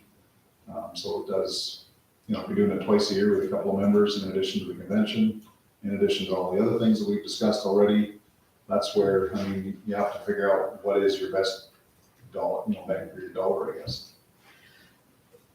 One of the cool things about these things happening right now, though, the opportunity to do it virtually, right? And so to be able to attend virtually is a tremendous cost savings, right? It's, you don't have your travel, you don't have your rooms, it's $125. So you don't have the networking piece, but you have some of the learning for the education pieces. And I have to be frank, when you spoke about AUMA and the value in that, AUMA used to look a lot like this. There's a lot of great networking opportunities, but there was also a lot of education in there. So they would give reports about what their committees, the AUMA committees were doing, but there's a lot of education. And it seems to me like they've kind of pulled some of that out so they can do these caucuses and so that they're running 3 times a year, charging X amount of dollars to go take part. Like, I don't understand, like, really putting those education pieces back into AUMA would be nice. Very, very costly when you have to, look at the big convention and then 2 other ones on top of it. Yeah, oh, for sure. It doesn't make sense. It makes sense for the larger cities. It doesn't make any sense for the smaller municipalities. Worth that conversation. Yeah. Sorry, Mayor Montina? Yeah, I just have a question regarding this, and what is our general expectation for attendance at these things? Like, I know that we are members of this, and I understand they serve benefit, but is there, do we feel whether as a council, or is there an expectation, just generally, that someone from each council should be at each of these things, or is it very much like this is a learning opportunity or a potential opportunity to engage or whatever? You just kind of decide it at your leisure, or should we always have representation there? Did you want to speak to it, or did you want me to? Sure. So, you know what? When you're going to these kinds of things, it's really not about us representing there as much as the learning opportunities. I think when we have the larger convention together, when everybody's coming together, it only becomes really meaningful because we used to get together in our region. We used to have a lot of people come together in our region, and we would spend time networking and really building those relationships and sharing the learning and best practices. That was when, that's when there's real value. But there's no expectation that if we don't show up, we seem to be missing something. But if we don't show up to very many things, and I'll speak honestly, like when we had a lot of our regional stuff shut down where we just really weren't attending, and other municipalities were attending a lot of regional stuff, we completely lost our finger on the pulse. We didn't know what was going on in our region. We didn't know what was going on in other communities. And that's a disadvantage to us, right? When you say that that's a bit of a disadvantage. Yeah, I think that, I guess that's where I say, when they used to have kind of the regional zone meetings or whatever, and they Yeah. were more, say, in Lethbridge, or maybe, you know, as far away as maybe Claresholm, or, you know, something to that effect. That seemed to be a little easier for, especially smaller municipalities to attend because of the cost. And you do find when you go to these, that a lot of the smaller municipalities are generally not there, again, because of budget. Yeah. So some of them may limit it to, hey, we can only possibly attend the big convention and send some of our members. We can't send people to these twice a year, plus the convention, plus all the other potential things that may be going on. So you do find that this is where the larger people tend to be there, and the smaller ones just can't physically afford it.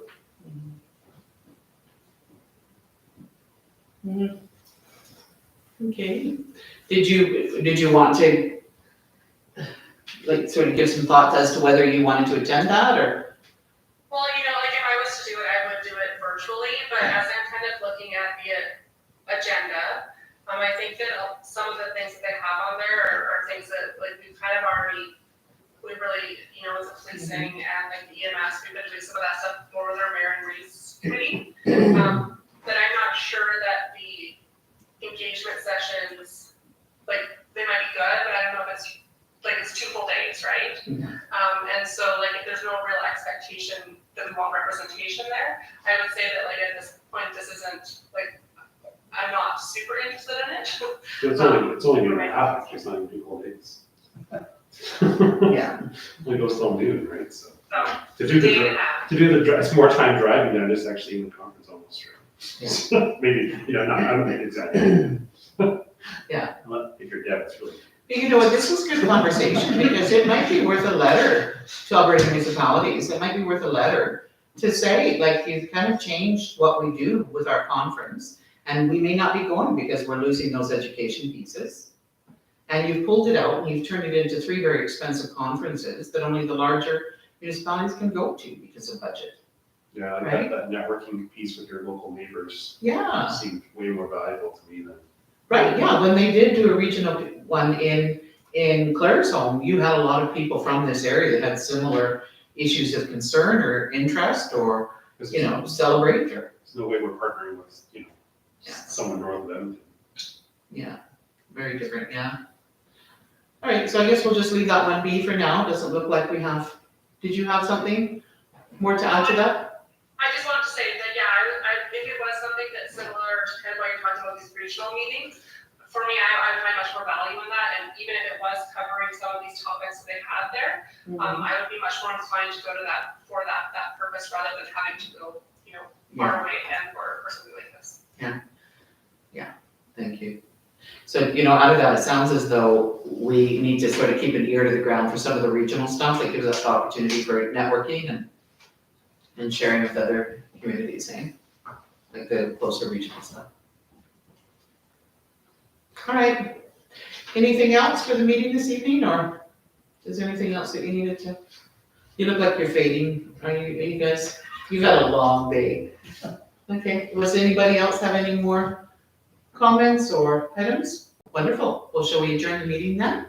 Who would like to move adjournment on this meeting? Mayor Montina, did you tell who's waving their hand? We're all waving our hands. All right, Councilor Courtrai, I just saw your hand out of the corner of my eye. Sure. So you're adjourning? I moved to adjourn. At 9:41 p.m. Thank you.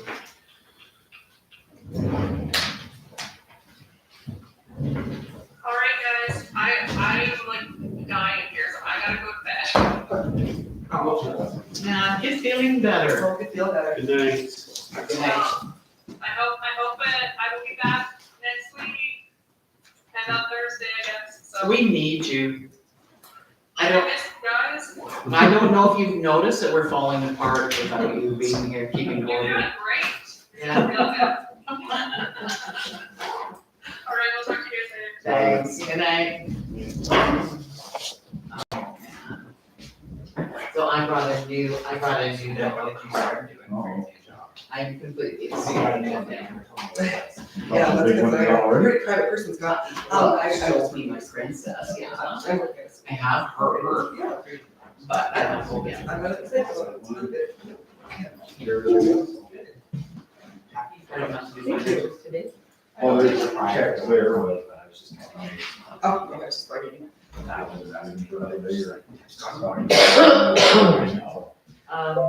would move it, guys, you stop watching my house too much. Natalie doesn't get up till like 9:30, 10 o'clock, Oh. because when Henry gets up. Yeah. And then she opens up the windows, and she's getting card. Okay, yes. And there's crazy cat people beside Okay, you know what, I don't know what I'm going to do. Yeah, very nice people spot. Crazy cat. sometimes it's Yeah, hard. they're really nice, yeah. I was just saying, that's why I was saying I brought this new puppy. I don't know what the hell I was thinking, I've seen sleep. They really don't see it, also on Sundays, they're pretty shut down as per Did their. you, was there so imminent it's on need for any of those Sundays. trucks? I can go Well, for I them. if I bought in the garage. Okay, you know what, Uh, well, So I'm like, They're probably just thinking. when Lindsay comes back, it's gonna be like a dump truck. I say hi every time I see them. Actually, she does them up once a Yeah. week, so it's not too bad. You're right there. There's probably some trees in that state. too, right? There's probably sure. You can always tell when Kate's leaving, because he starts his big diesel truck about an hour before he has to leave. That's always really fun for him. Who was that? The- On the other So you side. don't notice, the big diesel truck that starts every morning, an Yeah, in front hour of before. the house. Yes, yeah, Okay, see, I've only met them once. but do you not hear his truck start? That would be the takeaway here. No, Do you hear the diesel truck start in the morning? we have a speaker that He raised. likes to pre-start it in the summer.